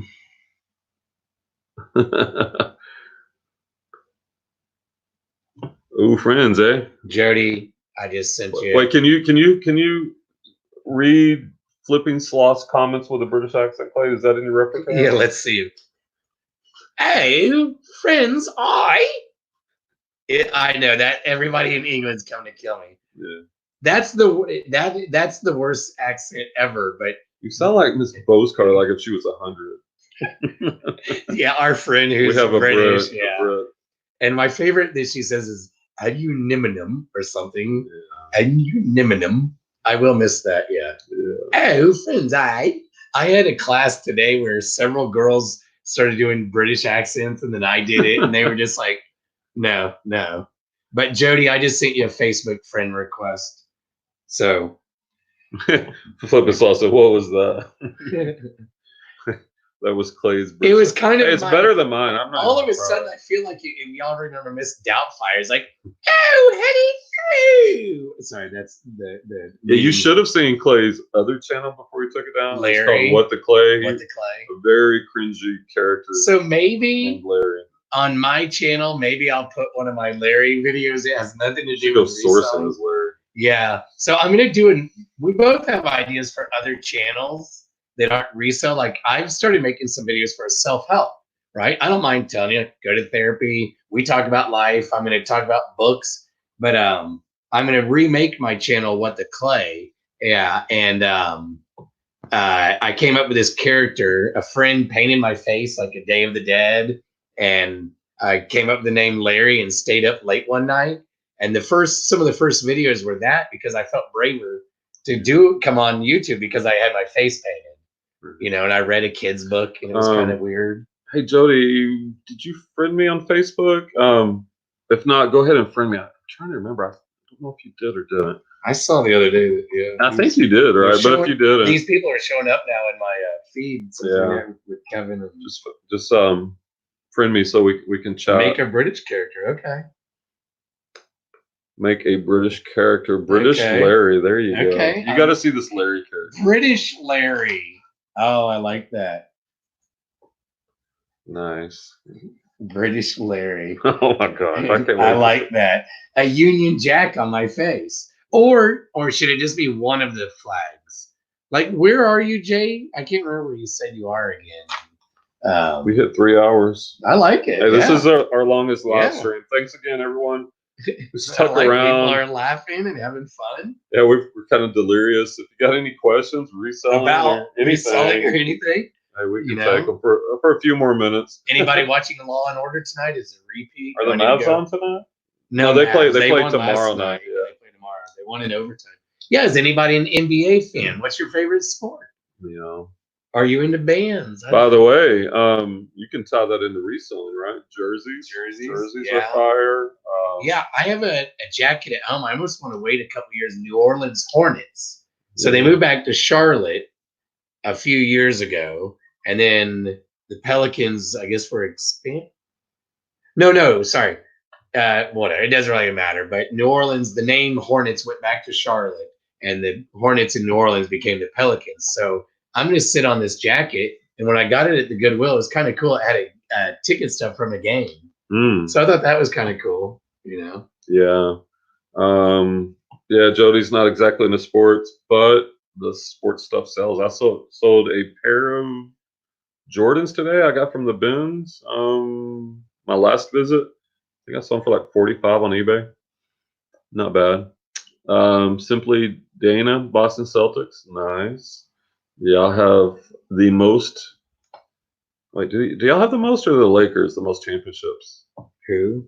Celtics or Lakers? Who has the most? Lakers are 16. I know I heard that the other day. Now they're close. I want to say that they might, because they had that run in the 60s. Hey, the Mavericks, we have one. It was so glorious. But with Luka, there's more coming. There's more coming. If you like the NBA, you got to check out this guy Luka that plays for the Mavericks. He's I'm sure. Yeah, if you like the NBA, I'm sure they've seen it. It's ridiculous. As we devolve to a sports show. Yeah, right. Murray, you're over here confusing me. Just southwest of London. Okay. All right. Well, guys, we've been on over 3 hours. We appreciate everyone that's stuck around. We both got class tomorrow, so I'm off actually, but I need to get up and work and death pile. Oh, yeah. He needs to list. Encourage. Yeah, I'm gonna list. Comment below. Tell Clay to list. He's got a death pile. He shouldn't even be sourcing. He's been doing a good job of not sourcing. But so we're kind of guilty with me, Kevin, and Scott Yeah. with the garage sale challenge. So he's only allowed to go garage selling Saturday. He better not go sourcing tomorrow. No. I'm tempted. I looked at the yard sale, but I won't. He's got to hit the he's got to kill that death pile and be selective. Yeah, it's been fun. Thanks, Jody. So we'll get with you, and we'll see you next Thursday night, Jody, for sure. And you can join us, Kevin, Scott, Clay. It'll be a good time. And then Nick Pick Thrift will be on the following Thursday. If anyone else wants to come on, just reach out to us. Yeah, there's my Facebook. Yeah, friend us on Facebook. Here, I'll put it both. I'll give you our. Remember my last name? Yeah, that backwards there. No, what is it? Oh, you got the weird one. Yeah, because I had a stalker a couple of years ago, semi-stalker, weird person. Yeah, just friend us and shoot us a message, and we'll get you on the schedule. Yeah. Clay will pencil you in. We'll come on your shows. Yeah, if you want. Whatever. But anyway, good night, Marie. Good night, everyone. Thanks again. Yeah. And happy sourcing, happy treasure hunting. Until next time, guys. Peace out.